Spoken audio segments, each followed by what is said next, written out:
Talk Radio. You've been to the polling station. Now listen to the radio station that brings you up-to-the-minute news and reaction from the EU referendum. Talk Radio. We'll get you talking. Good morning, Britain. I know it's Sunday morning, but I'm Paul Ross, normally with you 6 to 10 every weekday morning, but you know what? Today's a remarkable day, is it not? A great show from Jake Yap, of course, and our Laura. Fantastic start to a Sunday morning, and we want to keep that going, please, with your comments, your thoughts. You can text me 87222, starting with the word talk. Call me 0844 499 1000. Call me anything you like, just call me. Eamon Holmes, of course, back next week. Or why not tweet me at Talk Radio. Now, you drop a pebble in a pond, there are ripples. You drop a pebble from the top of the mountain, there's an avalanche. We, friends, are living through a political avalanche, an economic avalanche. We are facing a future that is uncertain, liberating to some, deeply worrying to others, and a mixture, I suspect, of both for most of us. That's certainly my take on it. I voted Remain this time around, back in 1975. I know I don't look old enough. I voted Leave. They didn't listen to me then, they didn't listen to me now, so I haven't really got a dog in this fight, but I am fascinated by the developments, absolutely fascinated by the way things are shaking down, by calls from Europe for an immediate invoking of the clause that means we could start saying goodbye when we haven't effectively got a leader of this country, because David Cameron, as we know, as we learnt live on my breakfast show on Friday morning, stepped down as leader. He wants to be replaced by somebody else who's going to handle the transition. There may be, and again, informed commentators, and the papers are playing catch-up on this, although we are talking to some top political commentators, including from the Mail on Sunday, a man who's a great critic of the current state of the Conservative Party, Peter Hitchens, and also a number of critics of the current state of the Labour Party. They include my 4 daughters, and here's why. I've got 4 daughters, the youngest voted for the first time, and she voted Leave. 2 of them actually voted Remain, but I'll get to those in a moment. The other one voted Leave, the middle one. But they all joined the Labour Party, and they all voted for Jeremy Corbyn to be leader of the Labour Party. They're impressed by this man's maverick attitude. They're impressed by his compassion, by his thoughtfulness. They researched him. 2 of them went to see him speak and hear him speak, and they voted resoundingly, all 4 of them, for Jeremy Corbyn. 3 of them have spoken to me this morning. One has texted me this morning because she's got a little job in a cafe somewhere down in Leeds way. In fact, she's at university up there. And they all said now they are deeply disappointed with the way he led that campaign and with the way he didn't seem to get fully behind it. Now, if they're thinking that, what are you thinking? Not just about the Labour Party. We don't want to intrude too much on private grief, about the general situation of what remains. Because we've heard a lot this morning about people saying the vote leavers were lying to us in the run-up to the campaign. Well, last Monday, I heard George Osborne, whom the last time I checked, things are changing very quickly. The last time I checked, he could have gone already. George Osborne last Monday was Chancellor of the Exchequer. And I heard him interviewed, and he said categorically there are no Treasury plans for what happens if we vote Brexit. We've had no discussions, done no kind of war games, done no predictions, not even considered it. Cut to Friday morning, Mark Carney, who the last time I checked was Governor of the Bank of England, said, of course we've been working with the Treasury. We've got all kinds of contingency plans. It depends on the negotiations. So George Osborne effectively lied to us. He may call it, in that weaselly way of some politicians, a political statement. It was, though surely, contradicted absolutely and definitively by the words of the Governor of the Bank of England on Friday morning. Just more food for thought this morning. If you voted Remain, like me, do you regret that now? Do you wish you'd had the courage of your convictions to cut us adrift? We were the 5th largest economy in the world on Friday. Somebody's decided now we're now the 6th largest, still in the top 10. If you're a pop star, you settle for that. If you're a country, doesn't sound too shabby, does it? Or does it? And if you voted Leave, are you now thinking, in the words of David Byrne from Talking Heads and that fantastic song, Once in a Lifetime, my God, what have I done? Give us a call with your thoughts, please. It's 0844 499 1000. You might want to compare and contrast 2 Edwardian poets' thoughts. Hilaire Belloc, of course, lived in London, anti-Semitic, unpleasant man in his private life in some cases, but a rather fine poet, wrote the Cautionary Tales. He once wrote, always keep a hold of nurse for fear of finding something worse. Another Catholic writer, though also a poet, Gilbert Keith Chesterton, who created Father Brown, said, we are the people of England who have not spoken yet. Who's right and who's wrong? Give me a call, 0844 499 1000. Chesterton also said, rather brilliantly, he said there are people who are internationalists and people who are cosmopolitan. He said, to a man and a woman, internationalists, he said, are good people. Cosmopolitans, you need to watch with a beady eye. Is that what happened on Thursday? Did people suddenly decide, you know what, these MPs inhabit a different world to us? I know that's not true. You may know that's not true if you've ever worked with your constituency MP or they've helped you out, but that seemed to be the perception. 2 words crept into everybody's vocabulary. I don't quite know what they mean. I suspect many people who used them didn't quite know what they meant, but they were the words Westminster and bubble. That bubble, if there ever was such a thing, has now gone pop. So your thoughts, please. It seems to me we now have either an enormous opportunity, or we're on the edge of a chasm, a cliff, an abyss, or maybe it's a bit of both, if that's possible. Anne Coffey joins us now, Labour MP for Stockport. Good morning, Anne, and thank you for giving up your time on a Sunday morning. I know you've got a very busy schedule, so let me start straight away. Do you think Jeremy Corbyn should stay or go as your party's leader? Well, as you know, together with Margaret Hodge, I tabled a vote in no confidence in him as leader of the Parliamentary Labour Party. And the reason that I did that was I thought that the result of the referendum campaign was a complete disaster, and certainly a disaster for young people. And I felt that of course, obviously he's not responsible for the result, just him himself, but I think he has to share the responsibility because he clearly was very unenthusiastic about it, had no message, and I think people took the view that if he was unenthusiastic and lukewarm about Europe, why should we vote to stay? I mean, all politicians make mistakes, maybe take bad advice. Ed Miliband certainly took bad advice, I thought, when he unveiled that monolith. I do wonder whether Jeremy Corbyn's attempt to appeal to the young folk like my daughters by going on that bizarre Channel 4 comedy show was a mistake as well. Well, I think as politicians, I mean, I think people, expect us to represent them. They expect us to be serious people. They expect us to be, responsible people. We're not entertainers, and we don't make good entertainers when we try and go on shows like that. I think, I just think we should stick to our job, really. Now, we've had Hilary Benn resigned. Other people are stepping down, we understand. What's the feedback you're getting from the motion you tabled with Margaret Hodge? Well, I think it's everybody understands that we are at a crossroads in the future of the Labour Party. The Labour Party is a proud party. There have been generations of people working hard to keep this party as an effective opposition, as an alternative to Tory governments. And I think we're at a crossroads, and I think we all have to make decisions, whether that's party members, whether it's members of Parliament, members of the Shadow Cabinet, members of the front bench. Do we want Jeremy Corbyn as leader, or do we want the Labour Party to be in government? Because we can't have both. It's very clear to me over the past year, knocking on doors, that there is no way people are going to vote for Jeremy Corbyn to go in number 10. He is not a leader. The public is not stupid. They understand that, and they're not going to put their future in his hands. Except it was the public who voted resoundingly for Jeremy Corbyn as Labour leader. No, they didn't. They didn't. It was a party members. We had 17 million people vote to leave the EU. That is the public. We had a few hundred thousands of Labour Party members and people who had paid £3. They are not the public. They are people with views that are not often reflected. Let me be straight here, Anne. You're now saying you don't trust your own party membership.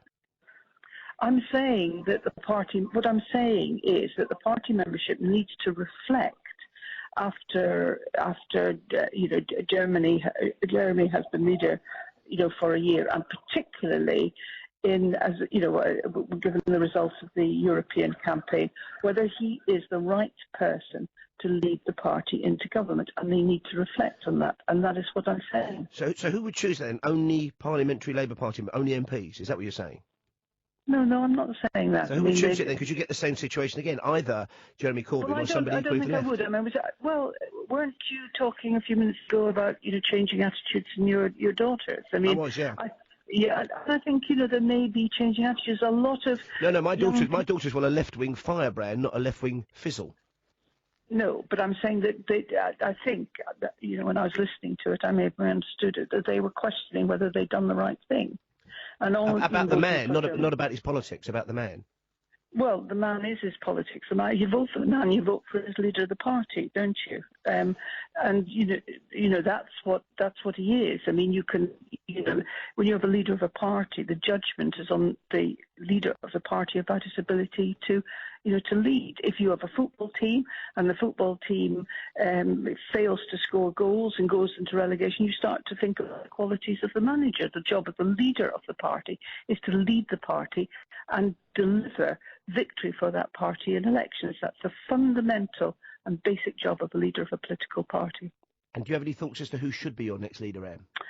I think there are many of my colleagues who would make excellent leaders, who are, very good communicators, who would build an effective opposition party. But obviously, to stand for leader of a party is a hard thing to do. People have their circumstances, and I wouldn't put anyone on the spot. It's for each and every one of us to choose what we do. No, I know I'm not comparing like with like, but I was around first became interested in politics in the 1970s when Labour went through a violent period of transition. The Social Democrats was founded, and what we ended up with was a kind of rump of the Labour Party that were widely regarded as of the left. Do you think that might happen again, that some of the more middle-of-the-road Labour MPs, the more pragmatic MPs, might have to start a separate party, might have to split from Jeremy Corbyn? I think we are the Labour Party. We are greater than any leader or any one person, and I think myself and all my colleagues' aim is to keep the Labour Party together and to build that Labour Party to be an effective opposition. That is why we would want our current leader to resign, because we don't feel with him as leader we can serve the interests of the Labour Party. And really, if we don't have a Labour Party that's an effective opposition, we don't have an opposition in this country, and we don't have a democracy. And that will make people feel even more frustrated. Although we could have a social democratic opposition. Well, the Labour Party, Labour Party is a social democratic party. It always has. It always been. No, the party could split, and you could have a genuine centrist party in this country with power, with voters, with a constituent core voting support, unlike, say, the Lib Dems. Well, I mean, we are the Labour Party, and the Labour Party, encompasses a range of views, and it always, we always have had a range of views in the party. Party is a coalition of many people who are left of centre. It always has been, and what we need to do now is to build that, is to make sure that party, which has served us well for 100 years, will become a more effective opposition and offer to the people of this country a real choice at the next election. Now, you may not be minded to give them any support or help or advice, but who would you like to see lead the Conservative Party, Anne? I have no idea. I think that's their problem. Send Jeremy. Send my own without worrying about the Conservative Party. Send Jeremy Corbyn their way, he'd sort them out. I'm sorry? I said send Jeremy Corbyn their way, he'd sort them out. Well, they've got the same issues as us, haven't they? Really, they've got to decide, what sort of party, what sort of leader they want. So, it's a very important job choosing a leader of a party. They are the public face of the party. They are who people see the party through. The leader is the person that people make judgments about. If they don't like the leader of your party, they won't vote for your party. And finally, why do you think your constituents or people in your area voted for Remain? It was quite a big swing towards Remain. I think that we did a lot of work. We did a lot of canvassing. We did a lot of talking to people, and we just worked very hard to get that result. Thank you very much indeed for your time. Anne Coffey there, Labour MP for Stockport, of course, one of the two people, along with Margaret Hodge, who signed that call for Jeremy Corbyn to step down as Labour leader for a new contest, effectively. Your thoughts on that, please. If you're a Labour supporter, whom would you like to see lead the Labour Party next? If you're somebody who voted Leave and you heard what Anne Coffey was saying there, would a firebrand leader of the Labour Party have changed the way you voted, do you think? What did you want to hear from Jeremy Corbyn? And is it possible to be of the left as much as he is politically, but also to be a good orator. Of course, Tony Benn. Of course, and Aaron Bevan back in the day, Ernest Bevan. Clement Attlee was far to the left of many members of the Labour Party today. He was the first ever Labour MP, well, second in fact, but Ramsay MacDonald didn't last long, and then there was the coalition. But he was the first Labour MP after the war, the man who gave us the welfare state. Not a hugely successful orator, but a compassionate man, and behind him he had the big guns, the big speakers. Why were they not dragged out to speak in this referendum? Your thoughts, please. 0844 499 1000. Coming up next, Ian Silvera, senior reporter for the International Business Times. We're talking about many things with Ian, including the economic implications of the Vote Leave victory. It's 11:18. We are just learning, folks. Newsflash for you. Shadow Minister for Young People, Gloria Di Piero, former TV presenter, has resigned from the Labour cabinet, so the Shadow Minister for Young People has gone as well. We'll keep those coming. Apparently, it's been speculated half the Shadow cabinet may be on the way out, and this was started by Anne Coffey, along with Margaret Hodge, who set in motion this train of events by which Jeremy Corbyn may be challenged for the Labour leadership. He's being asked to step down by Anne Coffey. We spoke to her about half an hour ago. Here's what she told me. Do we want Jeremy Corbyn as leader, or do we want the Labour Party to be in government? Because we can't have both. We know what Anne Coffey wants. Let's get the latest, the perspective from Ian Silvera, politics reporter for the International Business Times. Good morning, Ian, and welcome to Talk Radio. Hi, morning. An absolutely fascinating time. The question now is what will happen with Labour as well as the Conservatives. What are your initial thoughts on the challenge to Jeremy Corbyn? Well, it's sort of been a long time coming. I thought moderate or right-wing Labour MPs have been waiting for their moment. Obviously, they saw the Labour leader fail to galvanise the Labour Party voters to back Remain. They've seen an opportunity and they've now taken it. And it seems like today, in particular, they're really going for it. And we're seeing a slew of shadow cabinet resignations. And do you think this smacks of a coordinated resignation campaign? Because they could have all gone up, but they're going to drip feed, it seems, through the day, people going. Yes, it seems I've seen reports in the past that they are talking. They've got their own sort of moderate group. Some people have said via WhatsApp and the like. So it does seem quite coordinated. And it seems that they're spacing it over this morning, and we're expecting it to go into the afternoon and into Monday, I imagine. So it does seem like a coordinated effort to oust Jeremy Corbyn. However, I spoke to one of his spokesmen this morning, and he said he's going nowhere. He has a big democratic mandate, and there is no need, in his eyes, for him to budge.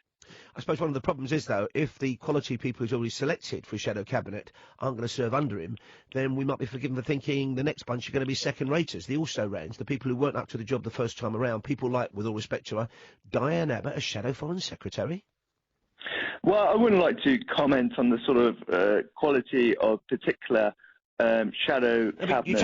You take my point there. Roy Hodgson doesn't pick reserves, does he? He sends out his best people, and then when they get crocked or injured or decide they don't want to pay for him, he then replaces them with slightly less good players. Well, yes, and a sort of media perspective on this as well. Like, as a journalist, and I'm sure you'll know, Paul, we sort of go to the people best in the know. So now that Hilary Benn has been kicked out of the shadow cabinet, people still go to him on foreign policy issues. And we've seen that, for instance, with Chuka Umunna, who used to be shadow business secretary. He's still very much in the media, despite the fact that he's no longer in the shadow cabinet under Jeremy Corbyn. So, yes, it is a good point to say that maybe a B team in shadow cabinet might not do it for Corbyn. And also we've got the prospect of, for example, Andy Burnham re-emerging. Now, we spoke to Andy a few weeks ago about calls for him to stand for Mayor of Liverpool. He may well do that. He may choose not to. You know, if he does that, he'd stand down as an MP. He's suddenly gone very quiet, as has another people who might be regarded as possible rivals for Jeremy Corbyn, who, let's face it, was really only put forward and nominated to kind of show the broad spectrum of party support. And then, of course, it was changes in the way people voted for the leader that saw him victorious. Four of my daughters joined the Labour Party purely to vote for him. Yeah, indeed. It seems that Andy Burnham's sticking with his plan to go for the Mayor of Manchester bid. Oh, sorry, Manchester. With regards to some of the names that are coming out this morning and over the weekend, we've heard Yvette Cooper, who unsuccessfully ran in the last Labour leadership election as a name that is being batted around, and Dan Jarvis, who used to be, obviously, in the British Army. as another name, but previously he said he wasn't going to run because of family issues. So we'll wait to see where the Labour moderates, the Labour right wing, who they're going to get behind. But I think if the last leadership election tells us anything, they're going to need one or two candidates instead of 4 or 5 to really galvanise their support. And maybe I'm reading too much into this because I'm now bringing somebody's private life into a public political discussion. But I do wonder whether we've seen a sea change in our politicians' attitudes to voters and whether they're going to trust us more. Because, for example, Justine Greening over the weekend, in the wake of the Pride gay events in London, has revealed now she's in a very happy same-sex relationship. She's a lesbian. And I do wonder whether there's something liberating about the complete upset we've gone through, and maybe there could be positives to come out of it. Yeah, I think it's not all negative. There is definitely it's a sort of political revolution / reformation post this Brexit vote. I sort of expected it to really tear things apart, but that doesn't necessarily mean it'd be a bad thing. We're also seeing, I know we're talking about the Labour leadership, but also now there is a Tory party leadership election. Well, has David Cameron stood down then? I'm joking, of course. I'm joking. Well, so, listen, Boris Johnson seemed to the public to be a bit of a shoe-in there. Front page of the Mail on Sunday today, Tories battle to stop Boris. 5 rivals to fight him for number 10. And the way it goes, of course, they've got to get a certain percentage of the vote till it goes down to the final 2 when the Conservative members themselves choose it. Do you think Boris is stoppable, or is he just that juggernaut now in British politics? I think he's stoppable in the sense that Tory MPs, Eurosceptic Tory MPs, weren't entirely convinced that Boris Johnson was on their side.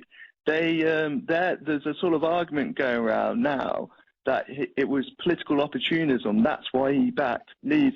And he's actually admitted that he wrote 2 articles for his Telegraph column, 1 backing Leave and 1 backing Remain. So when we compare him to someone like Justice Secretary Michael Gove, he doesn't seem to be an all-out leaver. Except Gove has said categorically, he said in that question time on the BBC, I'm not aiming to be Prime Minister. No, and I don't think he'll run for it. There was a report over the weekend that he phoned Boris Johnson saying he's going to get behind him. But we've seen this morning, Liam Fox, another Leaver, former Defence Secretary, he's actually failed to rule out running for the leadership. Mind you, he has had a bash before and didn't get it the first time around, so he may very much be a kind of, with no disrespect to a make-weight candidate. Thank you very much for your time this morning. Ian Silvera there, fascinating stuff from Ian, politics reporter for the International Business Times. Coming up, more of your calls, getting very busy on the phones. We can squeeze you in though, but only if you meet us halfway. Come on, call me anything you like, just call me. 0844 499 1000. You can text me as well. I prefer a call, but text me if you like. 87222 starting your message with the word talk. Or why not tweet me at talkRADIO, where it does what it says on the tin. We'll get you talking.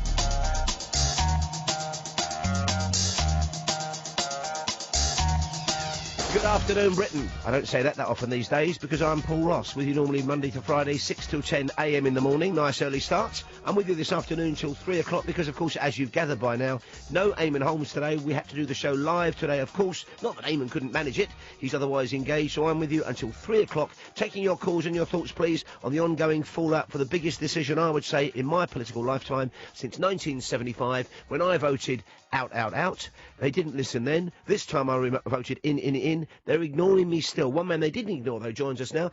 Russ Kane is with us, top broadcaster, journalist and gentleman. Russ, so were you pleased by the results, or is it all a bit cautious for you? I don't know. Am I allowed to say? I don't want to get lynched in the streets. You are allowed to say, of course you are. I'm cautiously pleased, but I'm not walking around like everybody, like somebody's died. I've never seen such vitriol on social media ever, Paul. I mean, it's extraordinary what it's done. And I do find it odd the way that some people have. Yes, I mean, in fact, my 4 daughters who joined the Labour Party just to vote for Jeremy Corbyn, hadn't been particularly political before then, feel deeply betrayed by the whole country and by Labour in particular, which I think is an interesting thing for Labour to know. Yeah. But also, we've had people attacking, by chanting Boris Johnson. You think, but he's been very frank about his thoughts on this since he declared for the Out movement. That's exactly right. I mean, it's caused a horrible schism, and the only thing you can do is say, look, this is what it is. Let's make the best of it. Having a second referendum, well, You didn't like the first result, so let's have another referendum until you get a result you like. So I'd quite like them. I'd quite like them to retake the Swiss-Poland penalty thing, because I thought there you go. Swiss had the run of the play in the game. I thought. You see, this is it. What things didn't you like? Okay, well, let's retrospectively have a bit of a vote on it and get it all changed. See, and I thought Eddie Redmayne didn't really deserve the Oscar for The Theory of Everything. Give it to somebody else. I'm with you. I'm with you on that. We're making light of it, and you can make it as light or as heavy as you like by calling 0844 499 1000. Now, the Daily Mirror's front page for their early editions had a Remain victory. Nigel Farage seemed to almost appear to concede defeat in the TV I was watching overnight. And then, of course, things changed once again. Pollsters wrong-footed, but not one man. The man who founded Mori, Sir Robert Worcester, who joins us now from Maidstone in Kent, legendary pollster. Good morning, Sir Robert, and I understand congratulations are in order once again, big fella. Good morning, good morning. So, how certain were you of the way the country would decide on Thursday? Well, I tell you, 59-41 to stay in a year ago. Then it was down to 56, and then it was 54, 53, 52.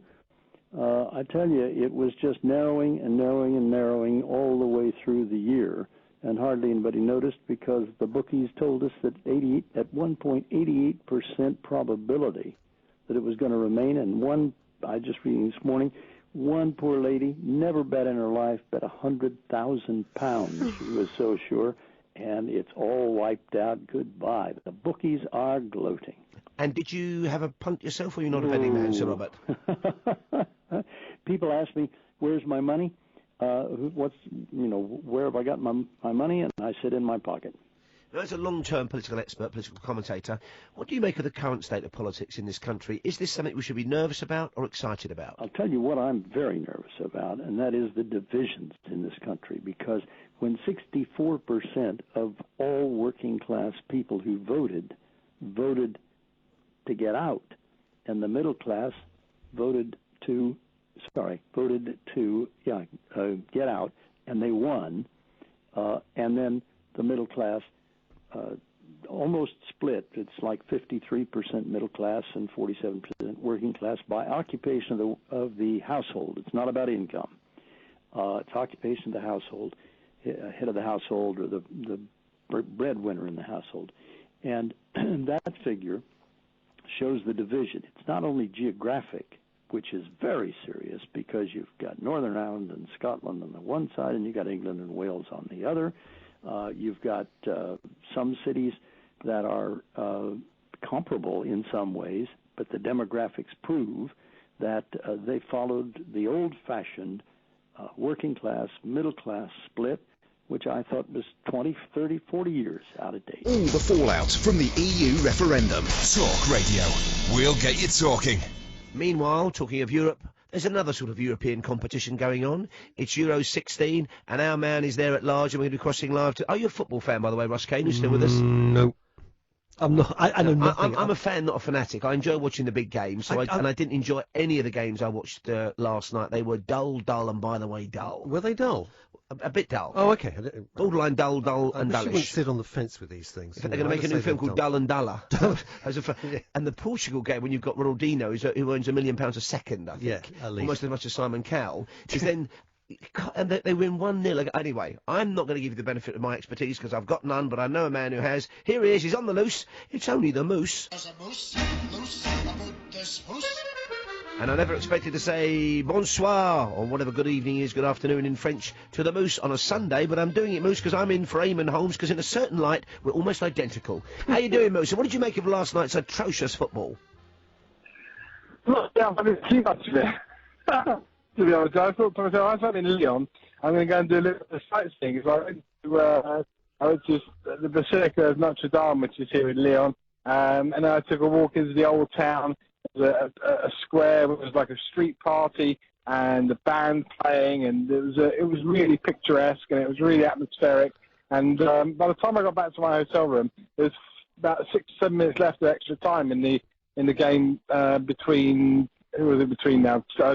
Croatia and Portugal. And Portugal went and scored. So I watched the Wales Northern Ireland game, which was fairly dire.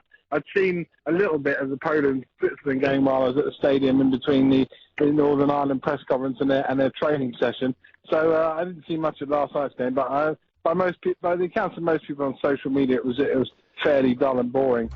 Talk Radio. You've been to the polling station. Now listen to the radio station that brings you up-to-the-minute news and reaction from the EU referendum. Talk Radio. We'll get you talking. Good afternoon. It's me, Paul Ross, normally your wake-up man, Monday to Friday from 6 till 10 a.m, but drafted in today because, of course, so many changes. We are absolutely live this afternoon, so many stories emerging, not just from the government, not just from Europe, also from within the Labour Party, the SNP, and your thoughts, please. You've been fantastic on the phones, been very busy indeed. It's 0844 499 1000. I'm just being told that Lillian Greenwood, as we heard in the news there, has also now resigned from the Shadow Cabinet. By my reckoning, that's 4 resignations after the dismissal of Hilary Benn. Also with us for the next hour, it's Russ Kane, broadcaster, journalist and gentleman, as we say good afternoon to, well, a chap who's also all of those three. Alistair Campbell joins us live. Hello, Alistair. Hi there. Was this predictable wrangling from within the Labour Party, or is it more serious than that, do you think? Oh, I think it's a lot more serious, just as I think that what's happening in the government and the country as a whole is serious. I mean, I do think we're at a very, very difficult and dangerous moment for the country, and I think that leadership is going to be imperative, and I think Hilary Benn, in saying what he said today, people say they want politicians to speak the truth under power, and he's basically saying he's tried to make it work. He's tried to see Jeremy Corbyn as a leader, and he can't, and therefore he's lost confidence. And it's perfectly clear that what the Parliamentary Labour Party and the Shadow Cabinet have been saying for some time, they now feel that because the country is in the state that it's in, with so many dangerous and damaging potential consequences from the vote on Thursday, that with the government in turmoil, there has to be a strong opposition, and we haven't got that. Now, I voted it for the first time, actually, as an 18-year-old in the 1975 referendum. I voted to come out. I was a kind of budding young trot then. Changed my mind radically and all that. This time around, I voted to remain in. Ken Livingstone made a similar switch, he was telling us on Friday. Jeremy Corbyn was very well known as somebody who was against the EU in the early days. Should he have been more honest about his personal feelings on this one, but said on balance and overall maybe he was getting behind it? Or do you think he played it the best way he could? He kind of straight-batted it. Was that a mistake?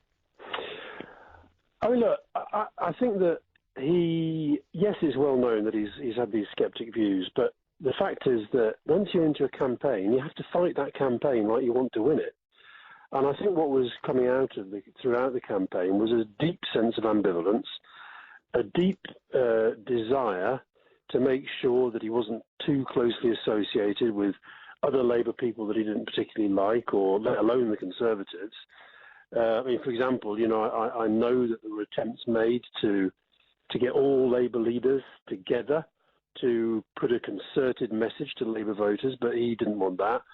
I think that there were cases where the sort of messages that the campaign, Labour campaign and the Stronger In campaign wanted to put out there, that these were being removed from his speeches. And I think, to be absolutely frank, I think it was like watching an act in vanity, that it was about him.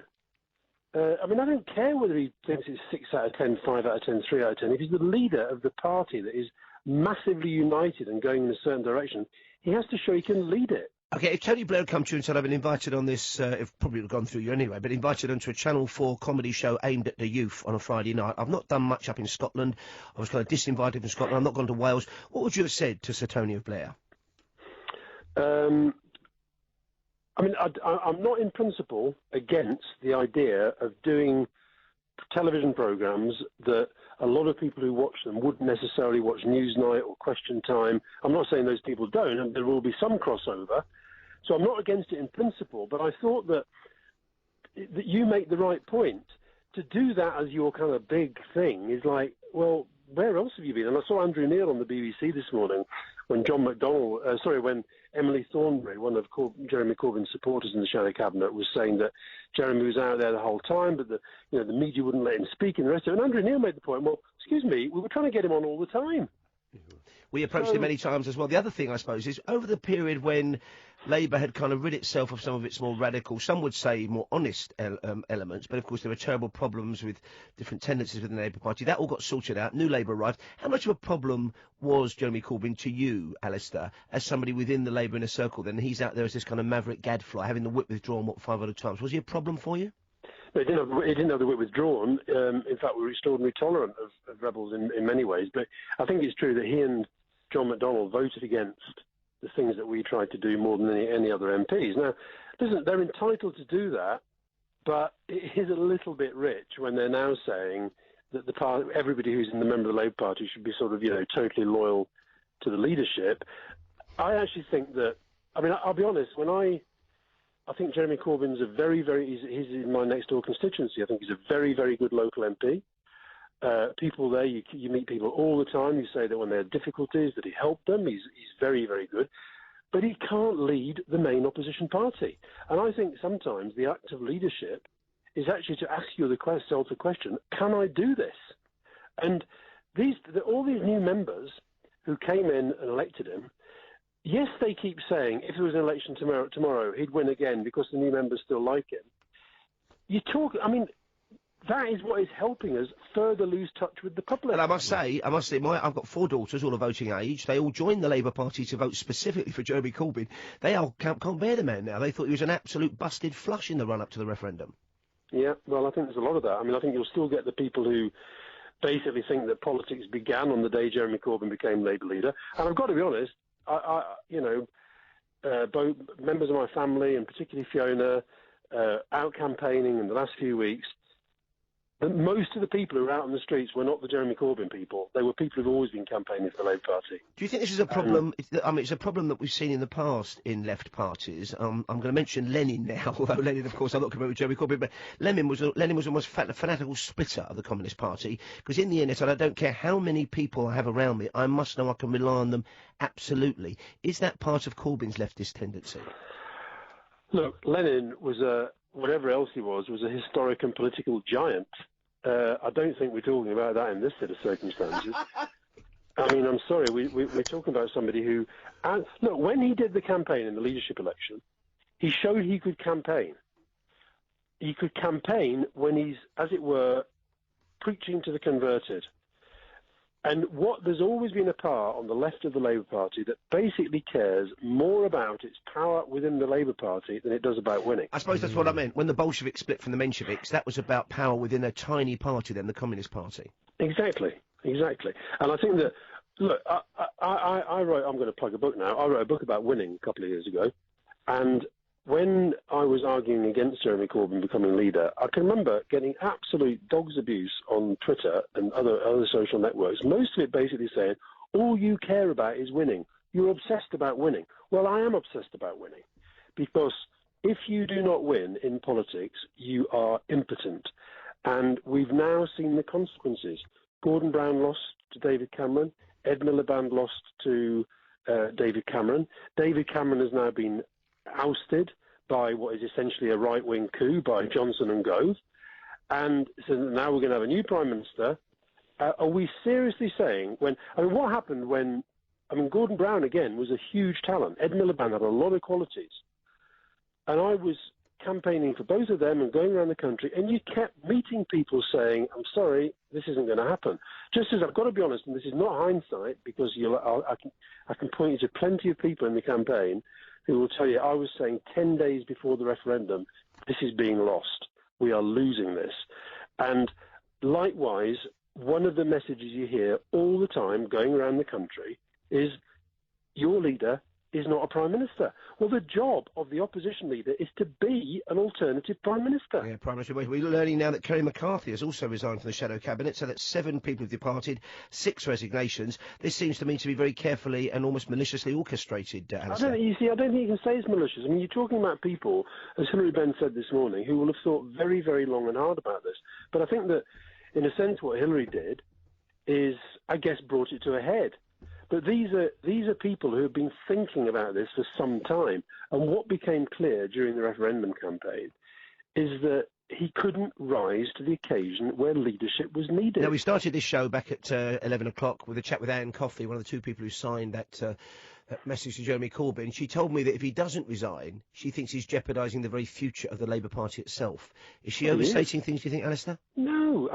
Listen, what his supporters are now going to say is that, in a sense, the division is jeopardising the future of the Labour Party. Listen, let's just think things through for a minute. I don't know what's going to happen inside the government, but we're now embarked upon a campaign having been won by Vote Leave on a bunch of slogans without any policy detail underpinning them, as we said at the time. We've now got a situation where David Cameron, who whatever else people think about him, and you know, I'm not a David Cameron fan at all, but whatever else you think about him, yes, he unleashed this monster which is now devouring us, but at least he kind of has got a sense of, I think you saw that the other day, he sort of got a sense of duty and responsibility, and he's going. Boris Johnson, the bookmakers, I hope they've got this one wrong as well, but saying he's the next Prime Minister. Somebody who's going to start with the worst imaginable relationships with these other people around Europe. Somebody who has gone from being a lovable rogue, quite liked by young people, now to being a hate figure for young people, because you think he's helped take their future away. You've now got a situation where whoever comes in for the Tories, I actually think it's probably going to be Theresa May, but we'll see. Whoever comes in from the Tories, they are going to have to call a general election. The Lib Dems, rightly in my view, are straight out the traps. They're saying they would just put it down on the market. If you vote for us, you're going to get another referendum to have another go. The Scots, the SNP, the breakup of the Union, clearly now on the agenda. And what's more, I think she's perfectly within her rights to do what she's done. The Labour Party, are we seriously saying that amid all this churn and all that, we're going to go into it with somebody that most of the PLP, most of the shadow cabinet, most of the people who follow politics, most of the people like me who live in this political world, who do not think he can win, are we seriously going to say, well, we'll just carry on regardless? In fact, I've got a suggestion, Alistair. If you bump into Jeremy Corbyn, you wrote a book on winning, he could step down and write a book on losing. Well, listen, he did win the leadership election, and fair play. True, fair play to him, yeah. Nobody said they would, and he's won a lot of elections in Islington. But listen, I'm not kind of, this isn't, I don't know how to put this. It's not personal, don't you mean? It's not personal. No, it's not personal, because actually I do think he's quite a decent bloke, but I think that you have to be honest. You have to be honest. I mean, look, in my own situation, I reached a point, I worked for Tony Blair from 1994 to 2003. Come 2003, I looked deep inside myself and I said, look, I could probably do this job a bit longer, but actually, deep down, I know I'm done. I can't do it anymore. I've got to go. And that's what I did. And who's going to take over? Who would you like to see as the next leader of the Labour Party? Andy Burnham? I don't know. I mean, Andy Burnham was rejected last time, and in any event, I think he wants to go off and be Mayor of Manchester. I think we're now in very, very... People were saying, I saw Andrew Marr saying to Hilary Benn this morning, that this looks like a plan going nowhere because you don't have an end plan. But what this vote, the referendum vote, has done, it's created instability and uncertainty and actually a little bit of chaos. And I don't know is the answer, but I do know, what I do know is that if the Labour Party carries on as it is with the leadership that it's got, we are finished. And what's more, just as the SNP have wiped us out in Scotland, we could be in danger of being wiped out across parts of England unless we show that we understand what people are saying. Because I don't think this vote was actually even primarily about Europe. I think it was about the post-crash world, the post-globalisation world, a feeling that London was a foreign country, that we had the political class and the economic class had kind of forgotten these communities, didn't really care about them. And unless that's rebuilt, we're heading for a country that's going to be more divided than it's ever been. And what's more, if we're out of Europe, we're going to feel the cold very, very, very, very soon. Alistair, we appreciate your time this afternoon. Fantastic, fascinating stuff there from Alistair Campbell. You don't need me to tell you who he is, but he's, of course, author, broadcaster, and, of course, the man who, as you said, worked with Tony Blair for all those years. Finally decided enough was enough. That was a very sobering conversation, I thought, Russ Kane. Wasn't it just? I was almost tempted to ask a question, but I got to tell you, I can't separate him from Peter Capaldi. I just simply can't, because he terrifies. He simply terrifies me, and I don't scare easily. But I thought, it's Alistair Campbell. I can't speak to him because he's so scary. And let's be clear as well. This is not in any way a personal onslaught on Jeremy Corbyn, or indeed an attack on the Labour Party. It's about what's going on within the Labour Party, and we spoke to somebody there who cares passionately about that party. That was his party. He does. The question I would have asked him, and it was a personal thing, because I'm sure there's situations where you've stepped away from something, and then you're sitting there, kind of on the sidelines as a bit of a punter, and you think, oh, I want to get back because I could resolve this, or I could help, or why are you doing this? You're really shooting yourself, not in the foot, you're shooting yourself in the head. And I just wondered, when he's sitting there having his morning coffee, if he sits and just goes, can't bear this, can't I just at least help? The irritating thing for me is that is better than any question I asked. So Oh. feel free to chip in. Oh, we'll get it back on again, but that's a brilliant question, and I haven't got the answer. Maybe you've got thoughts on that, folks. 0844 499 1000 on the show tomorrow morning. That's the breakfast show with me, Paul Ross, on Talk Radio, the full set breakfast. We're going to join by, amongst other people, Ken Livingstone, with very different views, I'm sure, to Alistair Campbell. He's a big supporter of Jeremy Corbyn. Maybe that he's changed his mind about Corbyn's suitability as Labour leader. All that and more still to come tomorrow. We've still got about another hour and 45 minutes with you, so keep it tuned to Talk Radio. And if it's on your mind, get it on the radio. Talk Radio will get you talking. Loads and loads of comments coming on this one. We have this in from Lisbon 67, who says, the sooner Scotland gets away from England, the better. Another referendum, please. Another referendum from the Blairites, says David Hole on this one. Where is Tom Watson in all this? Hashtag Hillary Benn, talking to me, Paul Ross. And also, Peter in Glasgow's got back on. Hello, Peter. You keep saying Lenin and the Bolsheviks. Well, what we have here, says Peter, is the purge of the Blairites. Campbell, your time is up. Well, Alistair Campbell resigned back in 2003. I think he knows that. But thank you very much for that comment, Peter.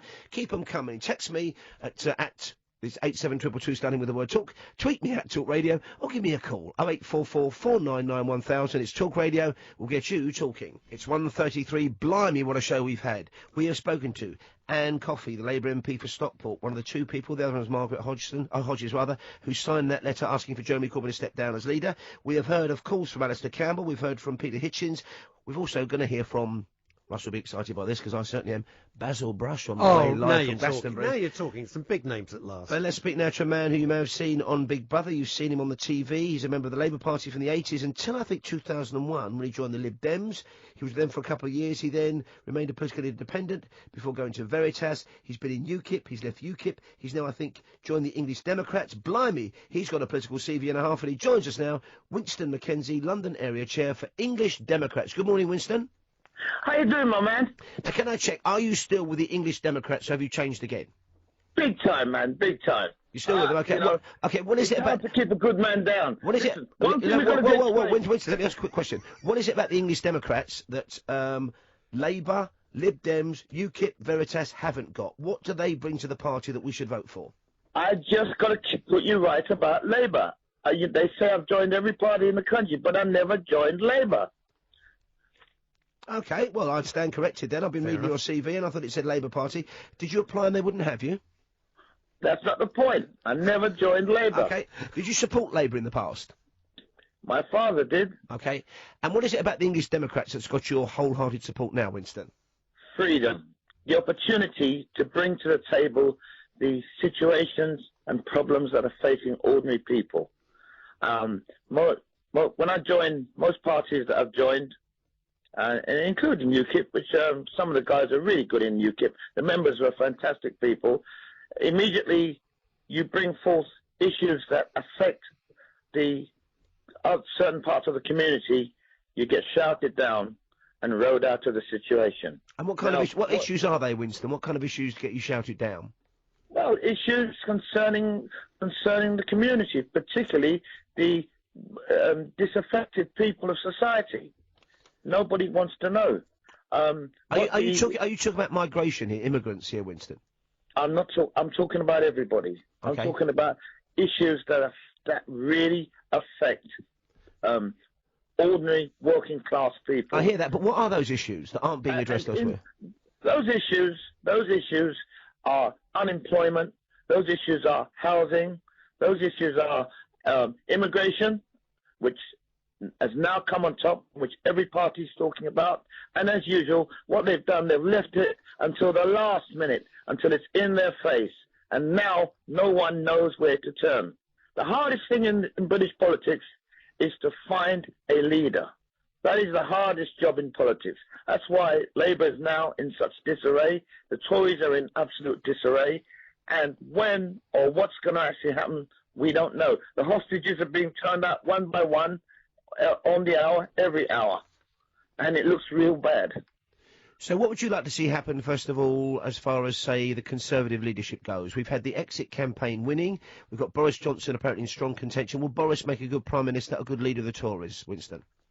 He's the only option available at this present moment. The public love the guy. The voters understand him. He can communicate, and I think he's the only option at this present moment. I'm not a Boris fan, but I think that at this moment, the only grounded person in the Tory party who has the bottle or what it takes to go forward and can communicate, and let's hark on that word communication, because it's communication that today's politicians lack.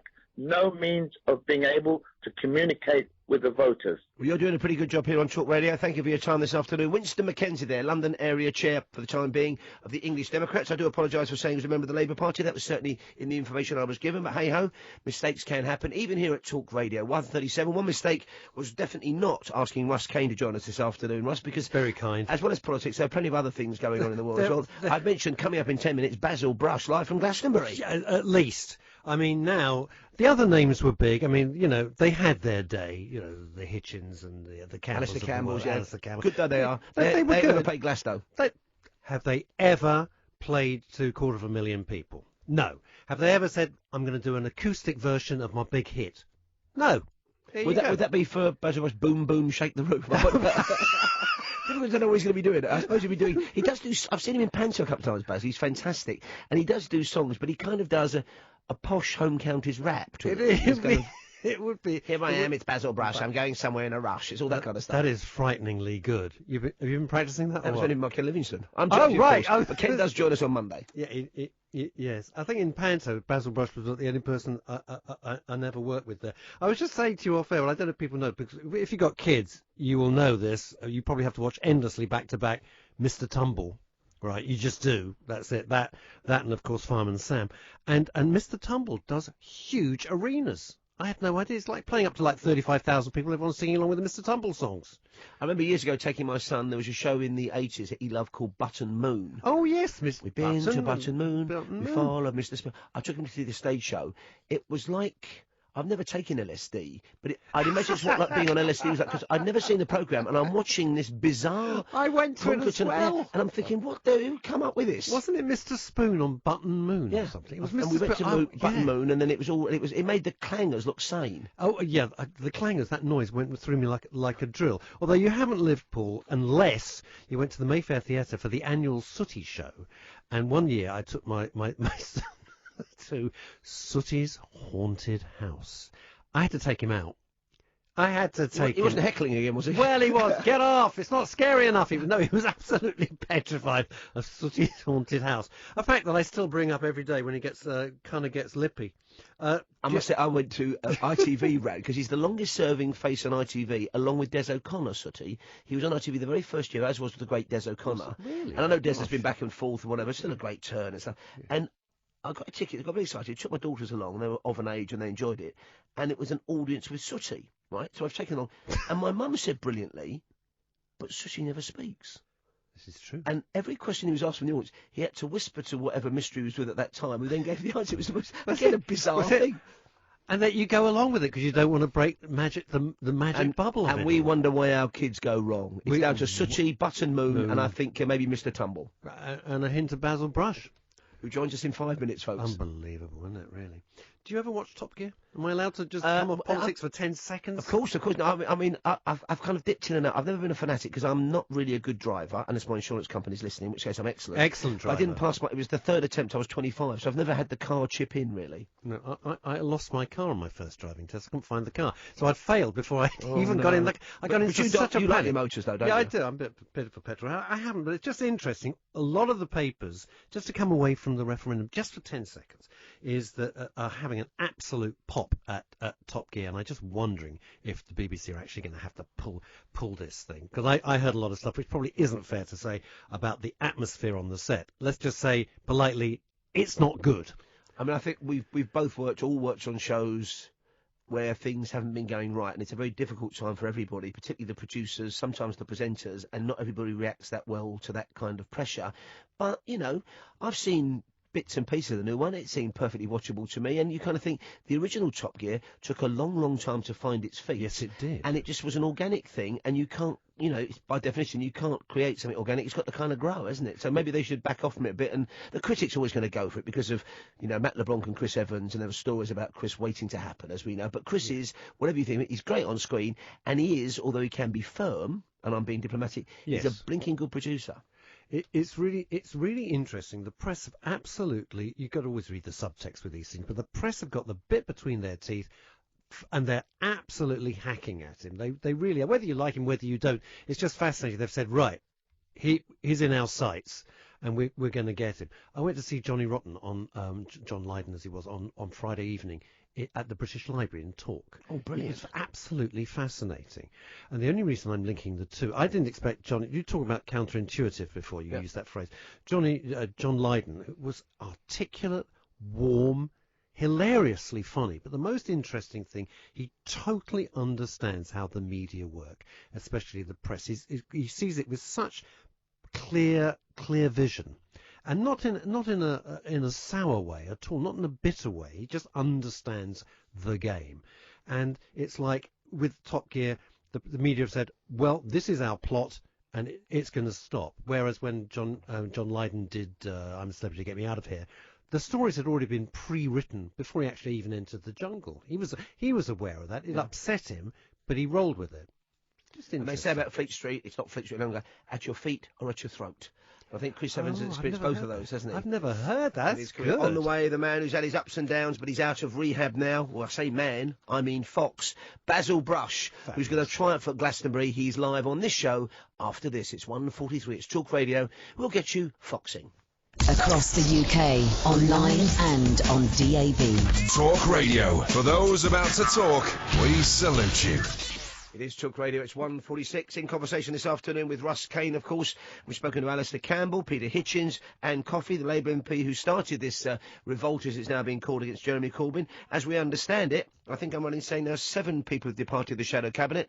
Hillary been fired. 6 ministers, shadow ministers, have resigned. More on that. In fact, no, it's 7 people have resigned. A total of 8 Labour figures have resigned or been sacked from the shadow cabinet. More on that breaking news as it emerges here on Talk Radio. It's 1:47. I mentioned Russ Kane is here, broadcaster, journalist and gentleman who normally does the music news for us on a Wednesday. One thing we didn't touch on the last time, I think it was Thursday this week, was Led Zeppelin won that case, which accused of plagiarism against the band Spirit. I thought those two intros were identical. They do, but you know, Paul, there was something really interesting. There was a clip that eventually I found from some folk festival, My Idea of Hell, to be honest with you. Sorry, don't all phone in, but it is My Idea of Hell. And they played the opening of some old folk song, and this was from 1960-something. There it was, the whole opening of Stairway to Heaven. So it's a chord progression, but I'm glad they won. I mean, otherwise it's going to open the door for every single thing in the world. It was a big deal over there. It really was, that case. Now, it's very rare you meet somebody who is what they used to call a Renaissance man. But in 15th century, 16th century Italy, it was, they think, just about possible for one man to absorb all the knowledge that the West had. We didn't know much about China then or other countries, South America, but you could absorb everything, and you were a Renaissance man, you knew everything. And there's another person who's been on this show who I think is a latter-day Renaissance person, in fact, Renaissance fox. Right. Soldier, scholar, horseman he, not one but all fox kinds, epitome. Stand by for Basil Brush. Because Basil Brush, who filled us in on Fox News version of Brexit and the EU referendum, who's been on this show twice now before, is apparently, Basil, in the world of music now. You're at Glastonbury today. Hello to the world outside. I'm on the world inside of Glastonbury, and believe me, we're inside looking out and you're outside looking in. This is a rock festival like no other. It's stupendous. I've never been here before, Mr. Paul, and I have to say, you must come and sample the mud. It's different to mud anywhere else in the world, and when one is only 18 inches tall and walking in 1 foot of mud, believe me, the mud gets everywhere, right up to me dangly bits. It's incredible, Mr. Paul. I've never seen anything like it, but I have to say, Adele last night was a star. Did she invite you on stage? There was much speculation that she'd invited you and your agencies and contracts couldn't be worked out and you had to spurn her. That's right. Only on this particular instance. But I have a plan that is much bigger, you see, Mr. Paul. So here I am headlining in the kids' field, which is, I have to say, the centre of Glastonbury. People think that Glastonbury is all about the pyramid stage and the other stage and the whatchamacallit stage and the thingamabob stage. No. In the kids' field, for the families and the kids, there is a whole other world of Glastonbury that I'm headlining it. But we have taken them by storm, that I think next year we will be upgraded even further to not only the kids' field, but also the pyramid stage, maybe 15 minutes before the final act. Basil Brush will take the pyramid by storm. I cannot see any other option for Glastonbury's future because, of course, there are problems people getting in to the festival this year. People had to queue for ages. If they knew you were on, they would leave weeks earlier to make sure they were front of stage. No, I think if they knew I was on, they'd have left. They wouldn't have even bothered coming, I think, because if they've heard my singing, it's often being described as rap. But I just think that's a spelling mistake, really, rather than a style of music. But boom, boom to you. But also, I was in that queue getting in, and it was particularly difficult. The mud was about 7 foot deep, and people were trying to bring in their Winnie Bakers. Now, you can't put them on your back, and they were being dragged in by tractors. I wouldn't want to come to quite that deadly. So the queue of traffic from Glastonbury stretched right back to East Anglia. Oh, no. Right, and beyond. Clacton, yes. Yes. Great Yarmouth. Great Yarmouth, you should have stayed there. So it was particularly difficult to get in, but I have to say, once in, it's worth the effort. And I've decided with the traumas that are going on outside of Glastonbury, everyone in Glastonbury is basically going to stay here and put the faces in the mud. Better place to be. Now, so we're going to... We know that you're now in the world of rock, obviously, at Glastonbury, and many rock stars have what they call riders on their contracts for things they demand. Keith Richards, famously from the Rolling Stones, always has shepherd's pie before he goes on stage. Even in America, he always demands a shepherd's pie. We heard that Spinal Tap wanted M&M's with all the brown ones taken out. Did you have any riders on your contract when you played the children's stage, Basil? Well, what I particularly wanted, obviously, was those natural jacuzzis. Because they don't have them here in Glastonbury, these proper jacuzzis.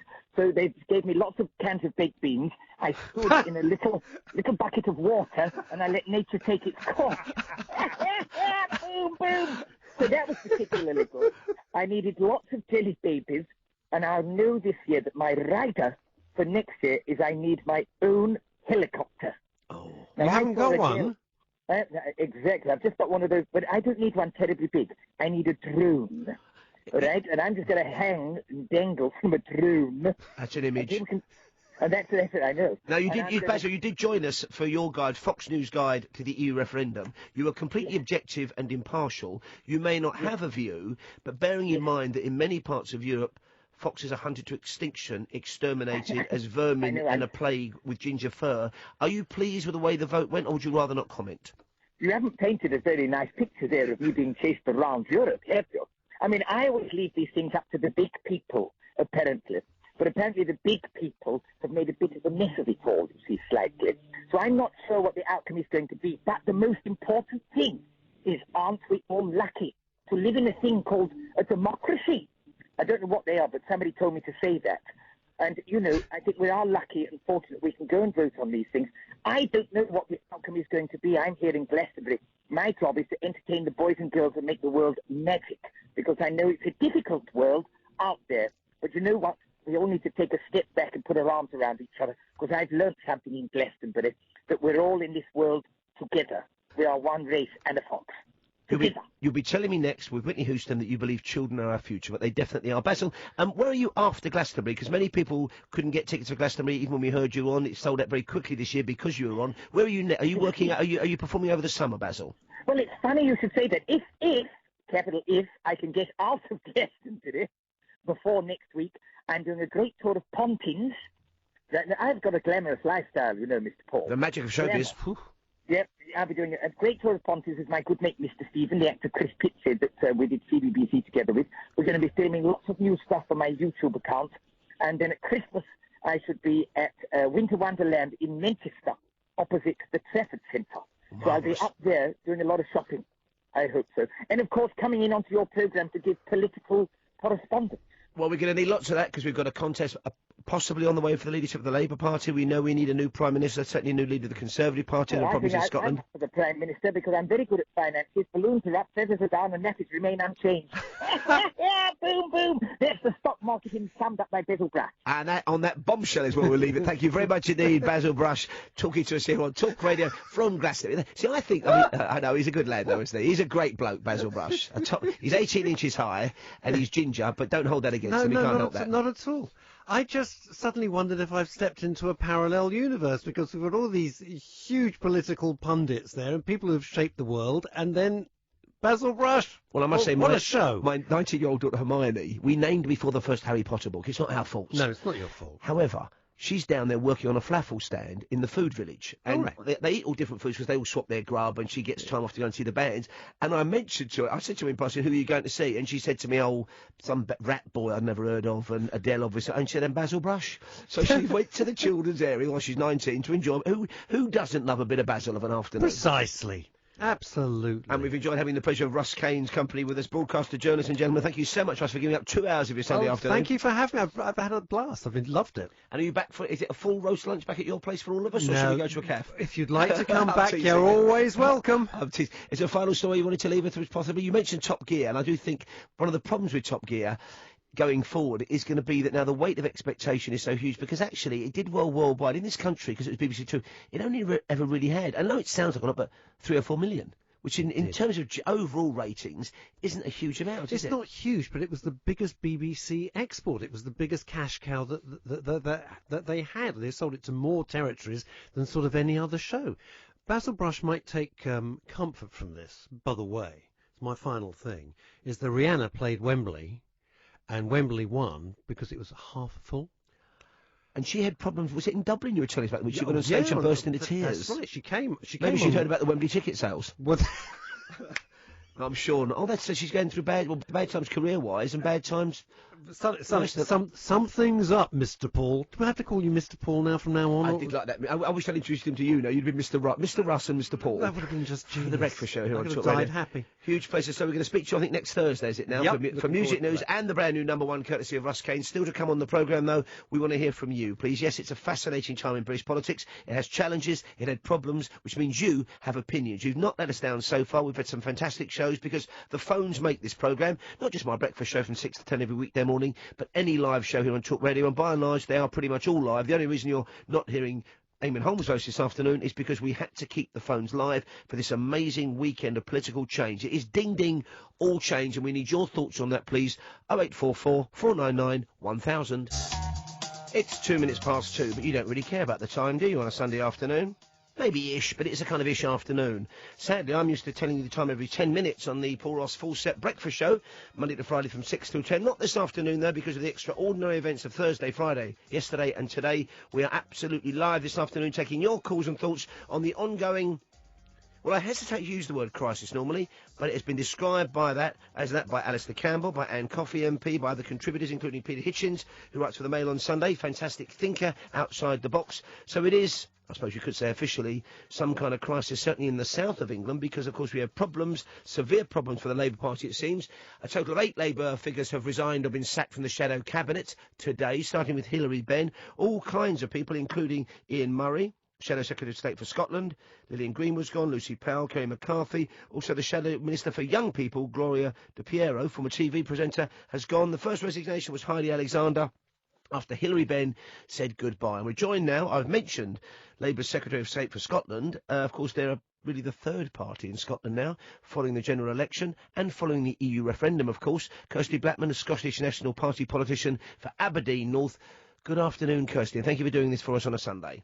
Hi, Paul, no bother. Now, we've had a number of comments from people from Scotland and elsewhere saying they felt that actually in the referendum about Scottish independence, many people may have voted, and there wasn't a big split, but many people may have voted to stay in the UK because of fears then, Project Fear, about what would happen to Scotland and their links with the EU if they voted for independence. That's now been thrust upon them. Do you think Scottish people are going to feel betrayed by that? I think they will. I mean, less than 2 weeks out from the referendum, what Ruth Davidson said on TV was that if you don't know, it means we stay in the EU. So we were promised that, you know, in advance of the referendum. People were convinced that if they wanted to stay in Europe, that they needed to vote no. So I can completely understand why people have changed their minds. I mean, this is a different game now. If there was to be a referendum now, It's completely different terms to those we had in September 2014. Now, Nicola Sturgeon, speaking this morning, has said that members of the Scottish Parliament and Holyrood could veto Brexit, and she's told the BBC that Holyrood could try to block the exit. That you should obviously speak to members individually. What are your thoughts on that? Have you made your mind up whether you would go for actually saying, you know what, we don't want to be subject to UK-led, British-led, English-led negotiations? I think it's completely reasonable that, the Scottish Parliament is going to act in the best interest of the people of Scotland. And the people of Scotland have said that they want to stay within the EU. So, when faced with, the Scottish Government has to the Scottish Parliament, has to approve a legislative consent motion on these things. And I think it's completely reasonable that they might say no, because that's not in the interest of the Scottish people. I mean, one of the concerns, again, we've had expressed is the divisiveness, both here and in Scotland. I'm in England. I've got relatives in Scotland. My daughter went to university in Aberdeen, actually, so I was up there many times. But although 61% of people in your constituency or within Aberdeen backed the Remain vote, that still means that almost 4 out of 10 were for leaving. So there are going to be problems for everybody further down the line, surely. If you get that degree, I mean, even that's relatively close. It's not as close as it was overall, of course, but 4 out of 10 people in Aberdeen want to leave the EU. And I've been making clear that what we're going to do is we're going to work hard to ensure that Scotland gets to stay in the EU, because that's what the majority vote was. But it may be the case that we can't prevent it. We'll do what we can, but it may be the case that we're stuck with Brexit, in which case what we'll do is try and make sure that the most vulnerable people are best protected in the negotiations. What do you think would happen? What do you think would happen if the Scottish referendum were to be held, say, October, or if there's a general election called before the end of this year? And there may well be. Everything seems to be up in the air at the moment. Would it be wise to have a Scottish referendum sooner rather than later? And how do you think the vote might go this time? Judging by my inbox, there's a huge number of people have emailed me, and it's people that have previously said, previously voted no, people that have been against independence, and they've emailed me saying, we would now support independence, we feel very strongly European, we want to stay within Europe. And those are people that never would have backed it before. You've got people like Henry McLeish coming out and saying he would now support Scottish independence. There's a huge gamut of people who were forefronts of the no campaign, involved heavily in the no campaign, that would now change their minds. So I don't know when an independence referendum is likely to happen. But there seems to be a huge number of people have changed their minds. Now, we know Labour has big problems, and I'm putting it mildly, north of the border. Ian Murray, the Shadow Secretary of State for Scotland, has resigned from the Shadow Cabinet. Would anyone even notice in Scotland? Well, it means we have no Shadow Secretary of State for Scotland, because there's not another Scottish MP for the Labour Party. So there's not anybody that can replace him. And Alex Rowley, the deputy leader of the Scottish Labour Party, has come out criticising him for this decision. So it seems that this is being noticed in Scotland because it's, further creating division. I don't understand why Labour are doing this. Because now is the time to step up and show leadership and be a strong opposition. Well, I suppose the problem is they feel their leader hasn't shown that strong leadership. Though that's the problem. They feel he was half-hearted and actually let the Remain camp down. But it's unfortunate that their cabinet are not now binding themselves together and saying to the people, it's okay, we will do what we can to ensure that you guys are protected. They're not doing that. They're just abandoning ship and fighting with each other. And, it's all about self-interest. It's ridiculous. Now, we come in very early when I do the breakfast show Monday to Friday, and you must join us on that again, Kirsty, as well. But when we came in on the Friday morning, a couple of the papers had jumped the gun, particularly the Mirror, which is a Remain supporting paper, and the early indications were it was going to be a Remain victory. Even Nigel Farage from UKIP seemed to be kind of giving up and would have declared had it been a cricket game. At what point did you realise, Kirsty, it was going to be a vote Leave victory? Things were beginning to get a bit worrying, actually from quite early on, but I was at the account in Aberdeen, so the result was declared about 3:30 in the morning, and things weren't looking great then. So I went home and put the TV on, and when Farage gave his first victory speech at 4:30, at that point I thought, right, I'm going to bed. There's no point in staying up and watching this because it's going to be a Leave victory. So about 4:30 in the morning, I'd worked it out. Do you think David Cameron did the right thing to go or announce his going so quickly the next morning? I can understand why he did it. I can really understand. I think but it's caused a big problem because there is now nobody showing leadership. The UK government have been so quiet this weekend. Not one of them has stood up and even said, don't worry, we're formulating a plan. We will tell you about it next week. Or, nobody has made any kind of statement. Nobody has taken any kind of leadership role. I mean, they're still the UK government, and they're going to be the ones that are responsible for negotiating Brexit. So why are they not leading the country and reassuring those people, whichever way they voted, reassuring people who are now panicking about how this is going to play out? I suppose David Cameron would say to that, if we could get hold of him, or even George Osborne, if he could surface, we don't know where he's gone, but he would say that actually he's the kind of caretaker Prime Minister now, and if anything kind of, untoward, God forbid, were to happen, he would still be in charge if Cobra needed recalling, for example, for some security reason. But at the same time, he has said, I can't guide us through the negotiations because I don't want to leave. Yeah, I know he said that, and that's even more worrying because that puts us in a position where we're going to end up with a Prime Minister of his country who supports Brexit. And there's not that much in the way of people that I would like as Prime Minister in that camp. So that has caused even more concern. And I think in terms of getting the country back on a firmer economic footing, I think it would be much more sensible if the UK government, who are still in charge, whether we like it or not, were to actually take the reins and calm people down and provide leadership. They're just not doing it.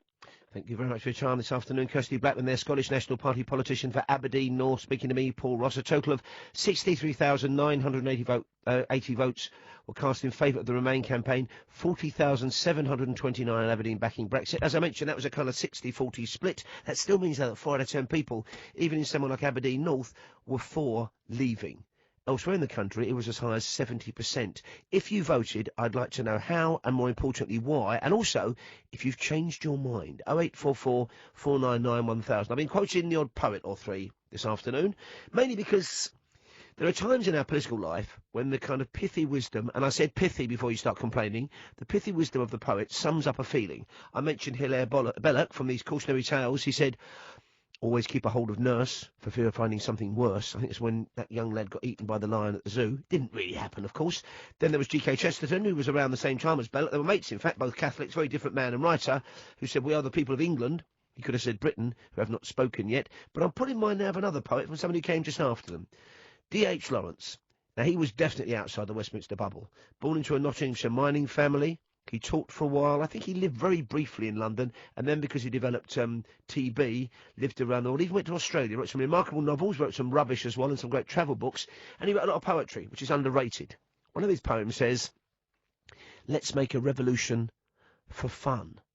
Now, maybe your fun includes, I don't know, a degree of malice, cocking a snoot, putting 2 fingers up, or even, if you've been Americanised, 1 finger up at the establishment of politicians. If you voted, and there's no reason why you shouldn't have, if you voted almost for fun, to see what would happen, to knock down the House of Cards, never dreaming for one moment that that would actually happen, for fun, you would knock down the House of Cards, you'd remove your vote, remove the 8 of clubs, and the whole thing came toppling down. To complete the metaphor, I'd love to hear from you if you now regret that. 0844 499 1000. Or is that as good a motive as any, given the amount of speculation, of course, masquerading as fact from both sides, from Project Fear and Project, I don't like Project Fear, or whatever you call Vote Leave this week, Project Victory maybe. Do you think actually the best thing was to follow your instincts, not to worry about the economic long term? Again, I think that was a problem with both sides, but particularly Remain. They talked an awful lot about, gross domestic product and the balance of payments and the pound in your pocket. Who did that remind us of? And talking about the financial markets. And everybody then said, well, yeah, there'll be a couple of years of a dip and uncertainty, but for most people, apart from maybe the odd pension fund, and they go up as well as down because people earn bundles to keep the pension money coming in, actually, after a couple of years of uncertainty, things will be all right-ish, whatever happens. And the people who said that, hopefully, are the people who got it right, but they weren't the people we heard from. We heard from George Osborne. Not heard much from him since Thursday, but we heard from him on Monday last week, saying, categorically, with a straight face, that the Treasury had not done any planning as to what might happen if a Vote Leave victory was announced. Now, he may have said that for, and I'm sure he would say this, political reasons, but it obviously wasn't the truth. Because the second most powerful man in this country was told by Mark Carney, or reminded by Mark Carney, Governor of the Bank of England on Friday morning, that the Bank of England had worked very closely with Treasury officials, plotting out how to calm the markets, about what would happen if, as George Osborne was asked, a Vote Leave victory was declared. So there you have the Prime Minister who's announced his resignation, George Osborne, who I would say demonstrably lied to us last Monday. There was no Treasury plan. Now, he may weasel out of that. He may say, oh, we hadn't done planning in the sense of the question. No, of course you've done planning. It'd be irresponsible not to have done planning. So why couldn't you tell us that? Because They didn't want to give any acknowledgement that actually there could be a kind of post-Brexit future. Of course there will be. The future is always with us. It's happening as I speak to you now. It will happen as I speak to you tomorrow morning from 6. It's always rolling out there. We have to deal with what's in front of us. So how do we do that? 0844 499 1000. Also, and this is something else you might want to think about, we have just heard from an SNP politician. Again, sounding very courteous and pleasant, Kirsty, but sounding ever so slightly uncertain as to what the future might hold because nobody knows. The shadow cabinet has lost 8 members in the past maybe 12 hours, maybe slightly less than that. 7 resignations. Hilary Benn fired. Who are they going to get to fill those seats? Yeah, I know they've got dozens of people knocking about in the House of Commons, but who could be Shadow Foreign Secretary? Who could take over a shadow minister for young people from Gloria De Piero, given that it was the young people, younger voters, who voted Jeremy Corbyn into office? Earlier I spoke to Anne Coffey. She started this whole thing off with Labour. She told me why she tabled a motion with her Labour colleague Margaret Hodge to pass a vote of no confidence in her leader, Jeremy Corbyn. Everybody understands that we are at a crossroads in the future Labour Party. The Labour Party is a proud party.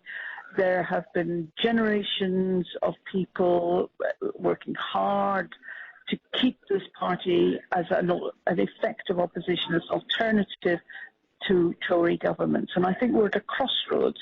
And I think we all have to make decisions, whether that's party members, whether it's members of Parliament, members of the Shadow Cabinet, members of the front bench. Do we want Jeremy Corbyn as leader, or do we want the Labour Party to be in government? Because we can't have both. It's very clear to me over the past year, knocking on doors, that there is no way people are going to vote for Jeremy Corbyn to go in number 10. He is not a leader. The public is not stupid. They understand that, and they're not going to put their future in his hands. Except it was the public who voted resoundingly for Jeremy Corbyn as Labour leader. No, they didn't. They didn't. It was a party members. We had 17 million people vote to leave the EU. That is the public.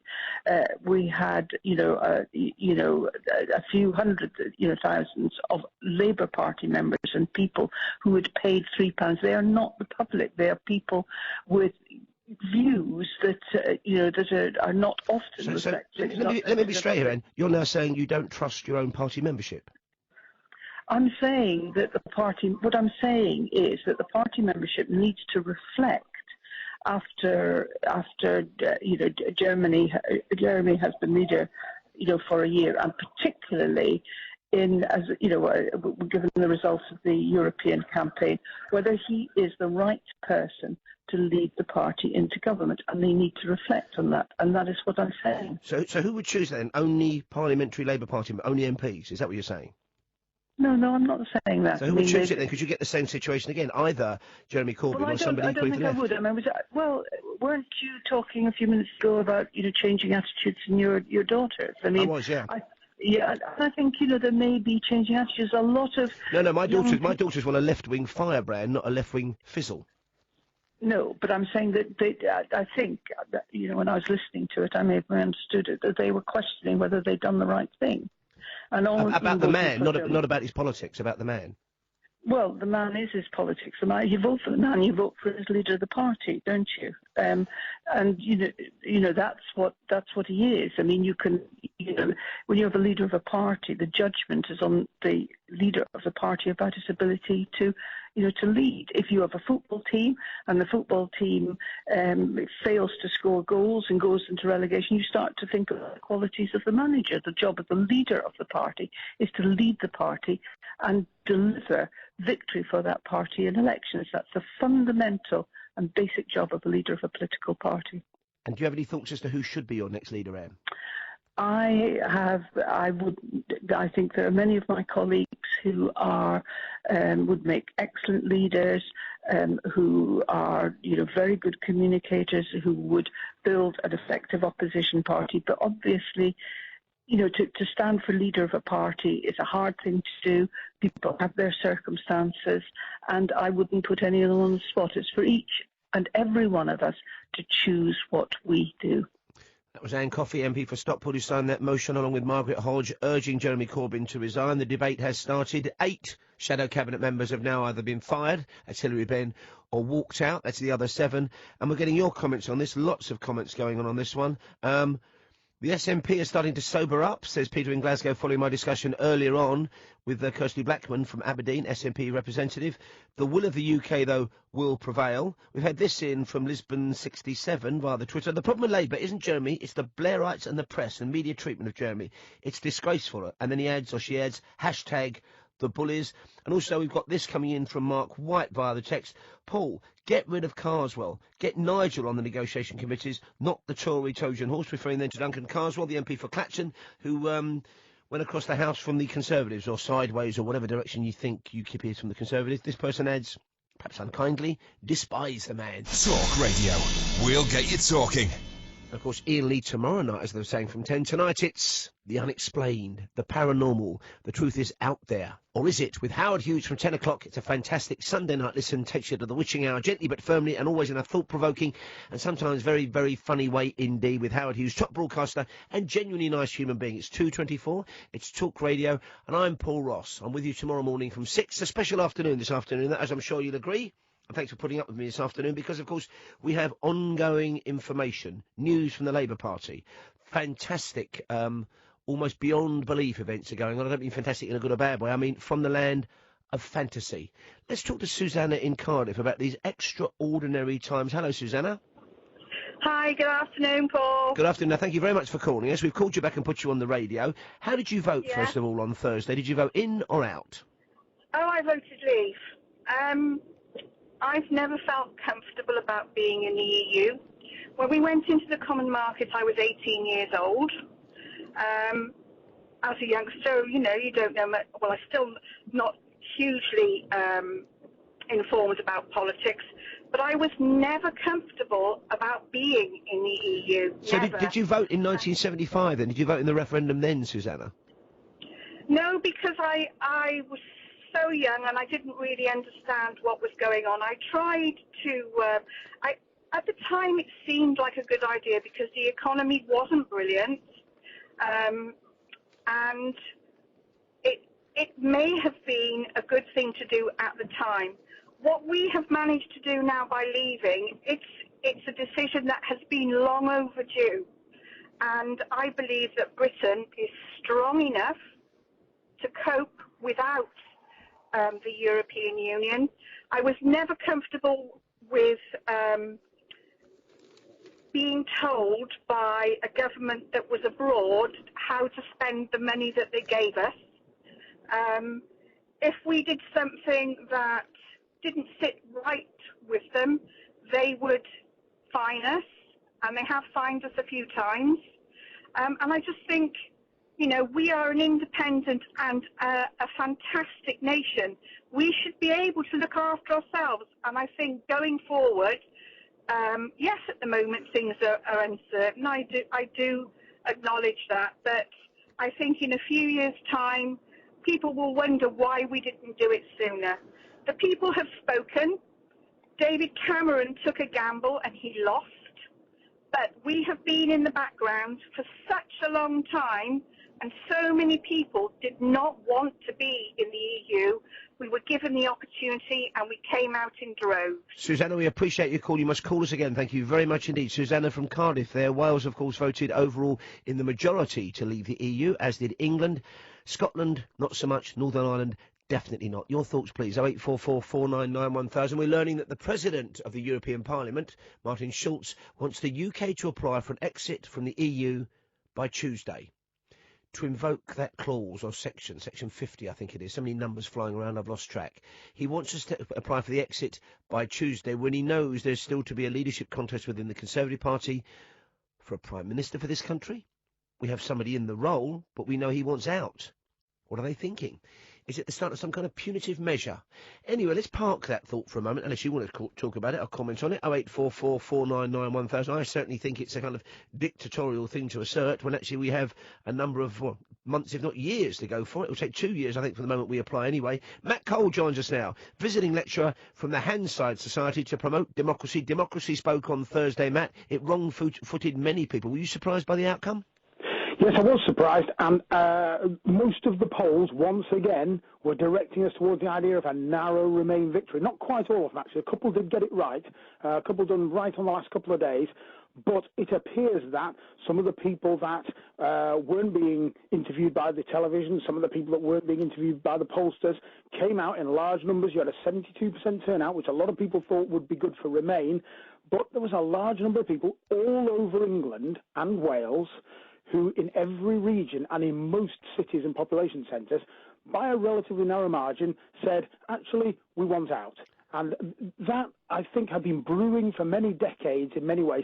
What it represents, the resistance and the reaction and the resentment against the political elite which it represents, as well as opposition to membership of the European Union, is something that's been growing for ages and waiting for a moment to voice itself. We also had the rise in the value of the pound in the lead-up to the referendum. Not so much now, of course. It's dipped quite low compared to the last 20 or 30 years. But I do wonder whether that played a part, that some people thought, this is going to go Remain's way. I don't need to vote if I'm going to vote Remain.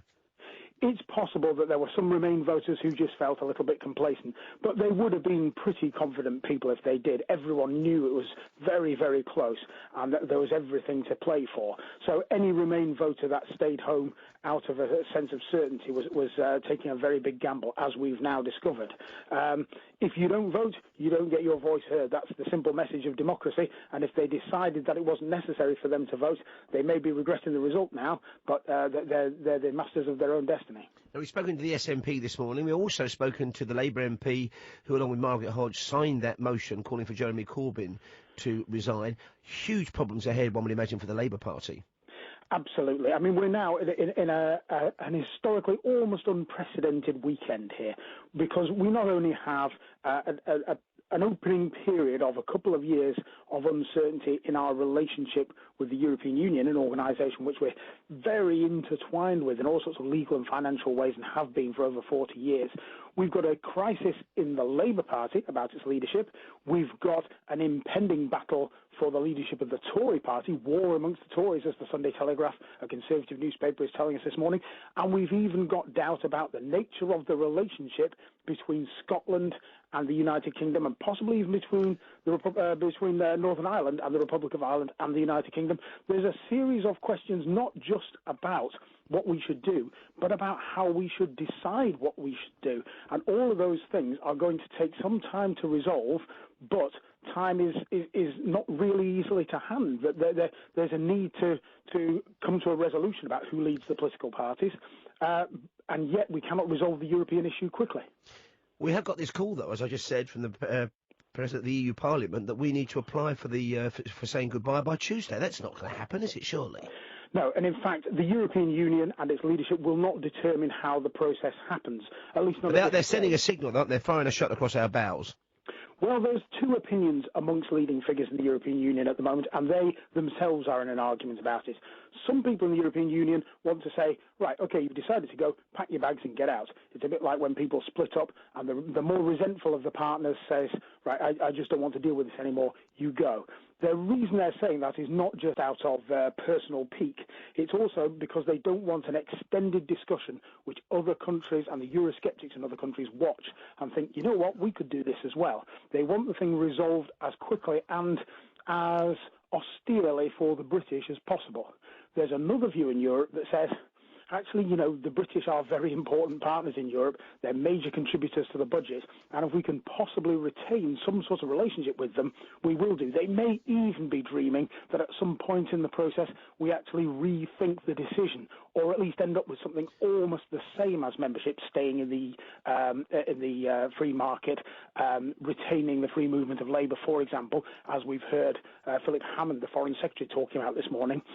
So some people want to play nice cop, some people want to play nasty cop. And talking of nice and nasty cop, I'm not making a judgment on the woman personally, but Nicola Sturgeon has said already, apparently in an interview elsewhere, that actually she would try and persuade or find out SNP MPs, lots of letters flying around this morning, she would try and persuade them to actually block or hold up any Brexit negotiations via Holyrood.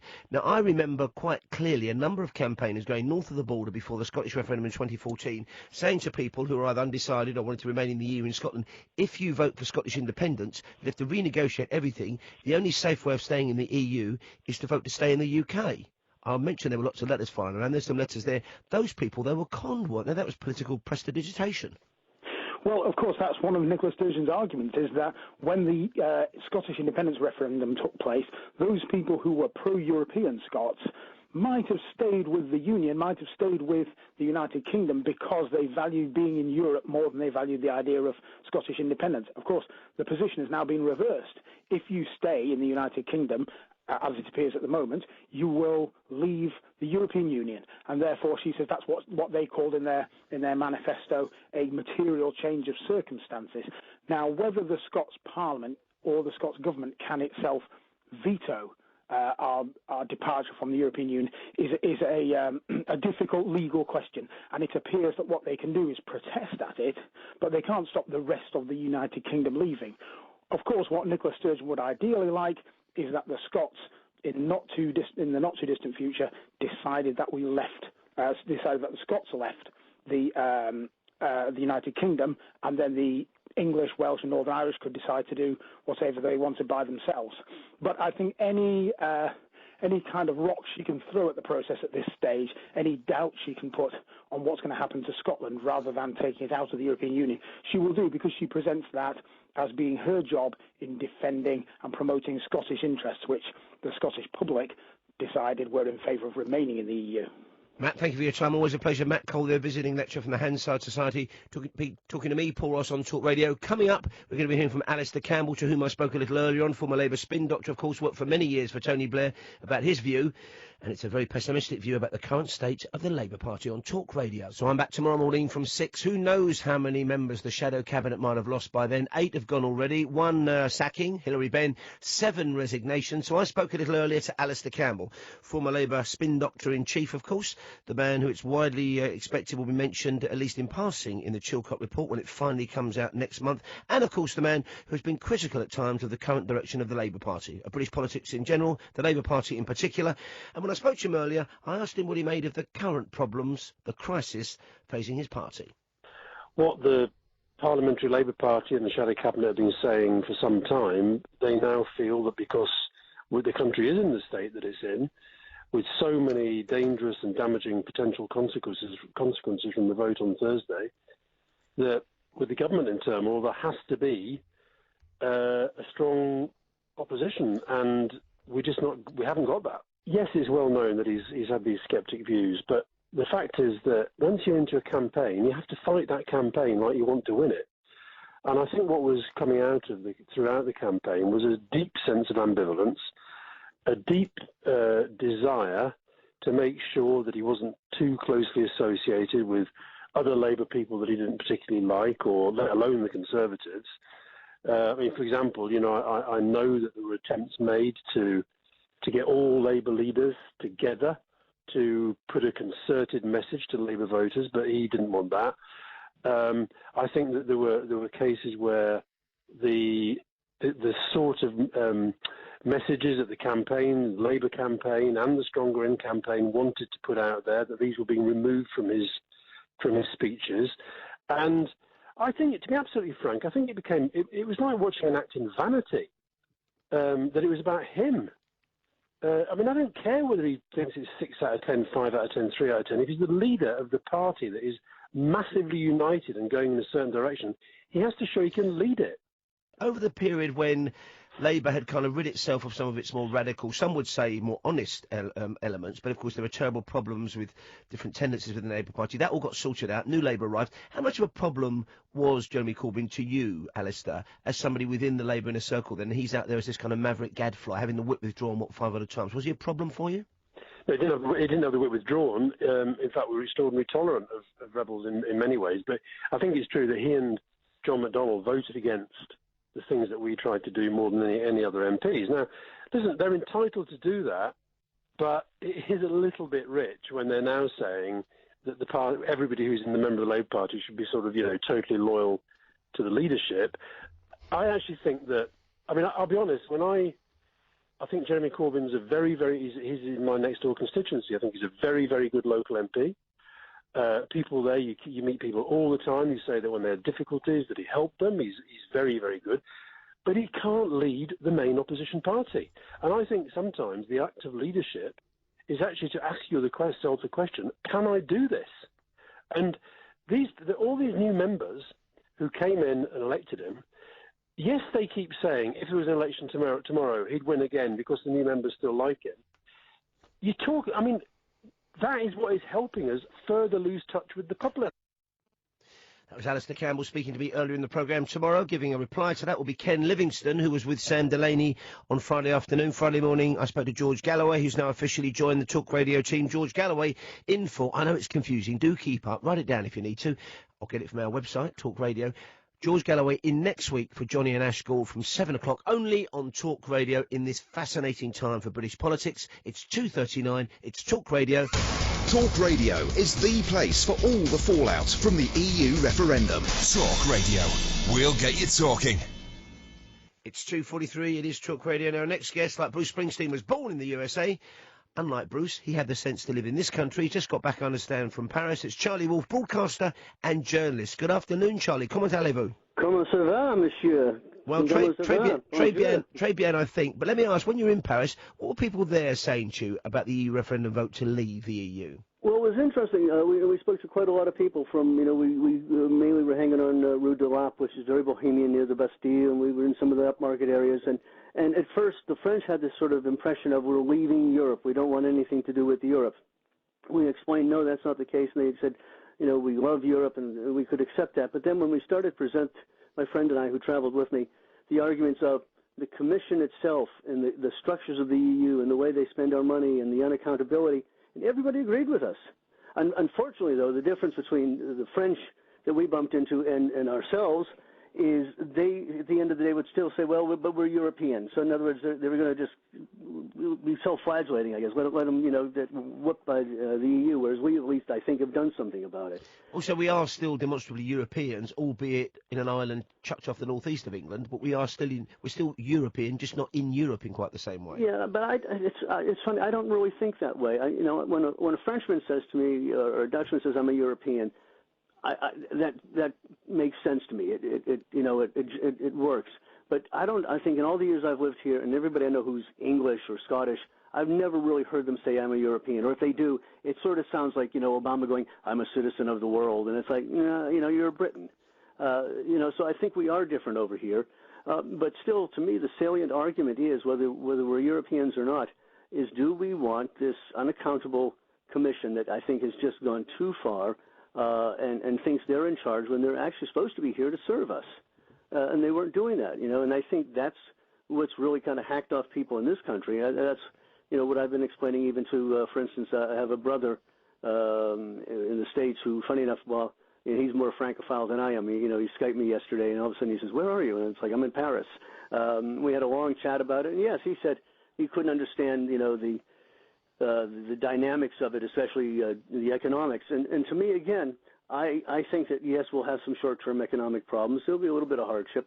But ultimately, it's about the yearning to be free, to cut your own cloth, to be self-determinate and steer your own ship. By the same token, though, of course, we have a parliament that only, I think, 1 in 4 of the MPs, there are over 600 of them, are actually dedicated to the notion of vote leave. The majority of their constituents over the whole country voted for vote leave. So are we facing, do you think, some kind of big sea change moment in British politics? Because, Labour's in disarray. 8 members of the shadow cabinet have gone today. 1 sacked, 7 have walked out. The Tories are effectively leading this, or they've got a caretaker prime minister. There's an election coming there. Lib Dems have disappeared. And the SNP is saying we're going to use Holyrood to block any EU negotiations if we don't like them. So I wish we could have Brexited as fast as the Labour front bench. And to be fair, sure. That was pretty amazing. I mean, just to very quickly give you from my angle, it was pretty amazing. I voted Thursday morning, got on the train, went to Paris, and that night, very sketchy internet connection, but I see Farage had conceded, and I thought, well, c'est la vie. We gave it our best. The British people don't want it, and okay. I wake up the next morning, and suddenly we were leaving, and and it's like whoop-de-woo. And then my friend walks in, and his wife rings while we're chatting, and it's like Cameron's just resigned. So yes, this thing has gotten very interesting. We live in interesting times, I think, is the expression. I don't listen personally. I don't mind it getting shaken up a little bit every now and then. Breaking a couple eggs to make an omelet here. You're seeing this across the world. Look at the United States. Look at the fact of Bernie Sanders. How did a 74-year-old socialist, which in our country is, like someone to the left of Mao Zedong, how did he keep Hillary Clinton at bay for, the entire primary? Mind you, they said during the Reagan campaign into the 80s with a man of 80, and he wasn't quite 80 then, but he was knocking on, wasn't he, Ronald Reagan? Yeah. So we are in interesting times, and I think, and listen, I don't want to denigrate parliamentarians or MPs, just even dovetailing just ever so lightly off of the Joe Cox experience, and not even so much that, but I know friends who are personally who are MPs, and they are hardworking people, sure, and they do care, and they get a lot of stick, but Parliament does seem to be out of touch, and this was the thing also again with what I was saying with Juncker. This buddy of mine that I was traveling with, said if only Juncker had made some of the promises and overtures that he's just made now. He said, where were you a year ago? I mean, I personally disagree, but still, this guy's supposed to be serving us, and he's saying we're going to make it hard on you, or you have no right to do this, or who's this guy to dictate to us? If anyone does, this is a country with a queen and a parliament.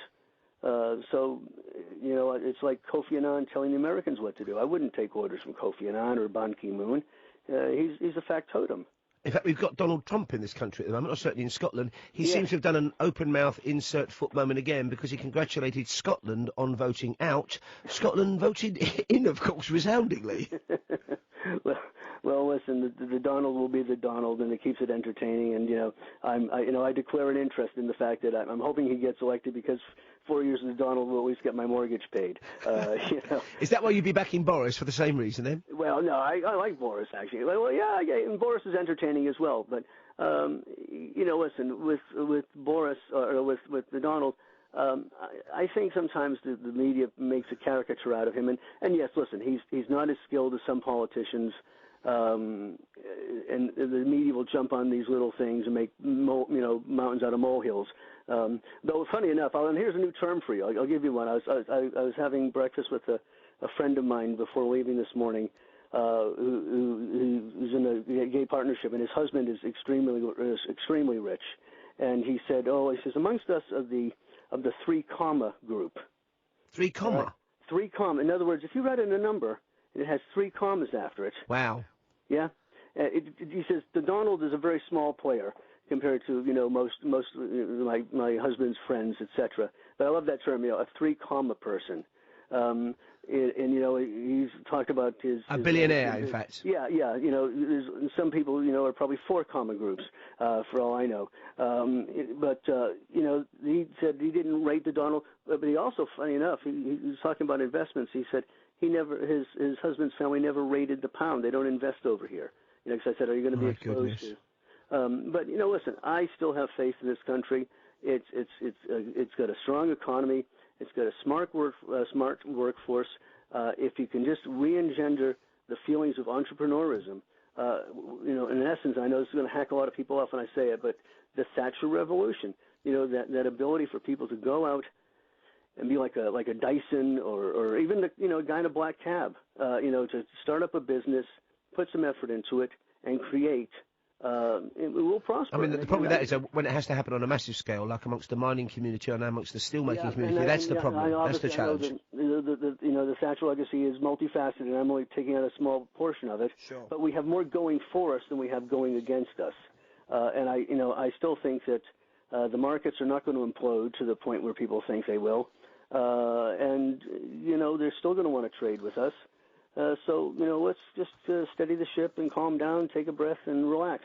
Wise words. I hope they weren't spoken by the captain of the Titanic. But that was Charlie Wolf there, top broadcaster and journalist, talking to me, Paul Ross. He's, of course, born in the USA now. Has made his home over here with us, and we're delighted to have him. It's 2:51. Also delighted to have, might just be the last caller on the show. You never know, though. But you can still chance your arm, get involved. Loads of calls on the programme today, as you might expect. It's 0844 499 1000 as we speak to James in Hinckley. Good afternoon, James. I'm pretty sure you voted Leave. Is that right? I did vote Leave, yes. And remind us why that will be. What was in it for us if we get out of the EU? Well, first of all, I mean, even though the whole thing has been debunked a little bit, we are still going to save a lot of money if we leave the EU, and some of that money, not all of it, I admit, can be reinvested into things that we need, like the NHS. And I would be lying if I said the immigration thing wasn't an issue as well.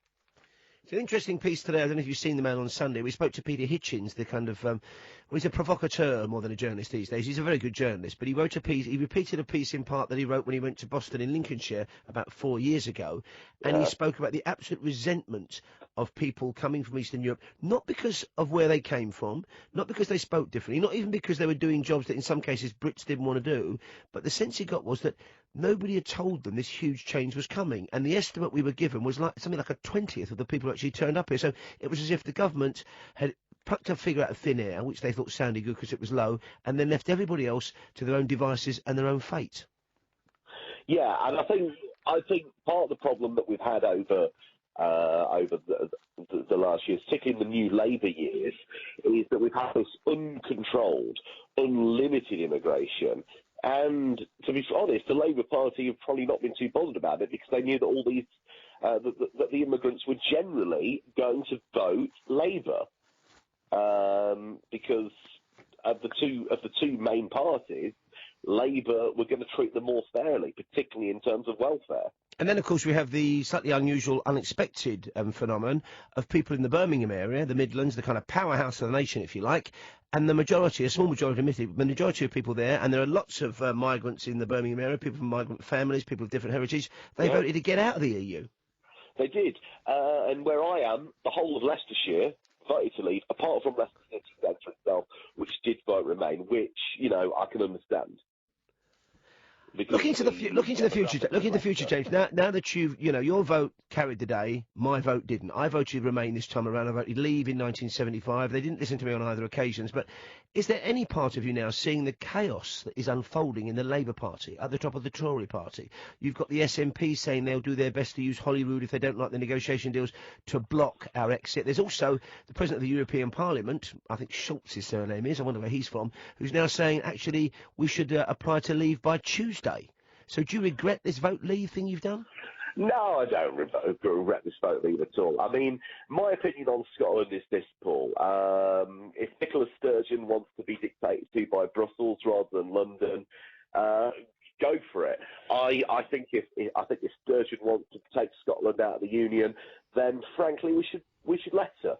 I think what we have seen in both the general election last year and in the referendum that just gone is that Scotland is very ideologically and politically removed from those south of Hadrian's Wall. I mean, if you look at England and to a lesser extent Wales, it's generally a little bit right of centre. The Conservatives are more a natural party of government, whereas in Scotland, they're very left-wing, they're very socialist, and that is there's a big divide there. It's not a north-south divide, it's a north-south divide using Hadrian's Wall. Okay, let me ask you with that. You don't have to tell me your personal politics, but would you have a view on who should lead the Tories or who should lead Labour? Which is the most interest to you? Say that again, sorry, Paul. Of the two parties who will be looking for leaders, possibly, we know the Tories definitely are, Labour may well be. Which one would concern you most politically? I'm not concerned at all about the Tories finding a new leader. I think, obviously Boris is a front runner, and personally, I think that Boris should be given the job. I think he's a popular guy. I think he's a man of the people, and I think he's a generally very down to earth person. Who's done a cracking job as Mayor of London, and I think he can do that on a wider scale. With the Labour Party. Jeremy Corbyn's a bit of a lightweight, and let's be honest, he only got the vote because all the people joined up, paid their £3 and voted him in. But by the same It's token, not anyway. but the same token, though, if we don't have an effective opposition, then we don't really have proper parliamentary democracy, do we? So it matters hugely who the leader of the opposition is, whether it's Tory, Labour, or even, blimey, Lib Dem possibly one day. Absolutely, and I think if Labour have got any sense, they need to continue with this coup, get Corbyn out, and they need to get in a heavyweight leader, maybe someone like Andy Burnham. I think would be good. Although he seems to be chucking his hat in the ring to be Mayor of Manchester, so he may have ruled himself out like Sadiq Khan has by being Mayor of London. Yeah, I don't think Sadiq Khan would be the right person, and like you say, Burnham's gone for the mayor, but they do need a heavyweight. And I mean, you know, you can say what I like about Blair and Brown. I didn't have time for either of them, but certainly you could say that Brown, particularly, was a heavyweight. He was a credible leader. And he had some oomph and some clout. We've got to leave it there, James. I appreciate your call. He was the last caller of this show. Coming up next on Talk Radio, Alex Dibble, our reporter, takes a look back at an amazing 2 days of politics in the referendum review of the events of Friday and Saturday. You've been filling me in on your thoughts on today, on Sunday. Keep it tuned to Talk Radio. If it's on your mind, get it on the radio. Talk Radio. From the Sky News Centre at 3, Jeremy Corbyn's facing a full-scale revolt by his top team after 7 shadow ministers quit in protest as his leadership during the EU referendum campaign. The walkouts were triggered by the sacking of Shadow Foreign Secretary Hilary Benn overnight. Others are expected to follow. Journalist and author Rachel Shabby thinks what's happening is wrong. There is a political vacuum in power, the pound is plummeting and the people are bitterly divided. So now is not the time to launch an assault on the Labour Party leader. Now is the time to unify, to be coherent and cohesive. Meanwhile, the Tory party is dealing with its own problems following the UK's vote to leave the EU. It's thought several Tory MPs could put themselves up for the Prime Minister's job to stop Boris Johnson replacing David Cameron.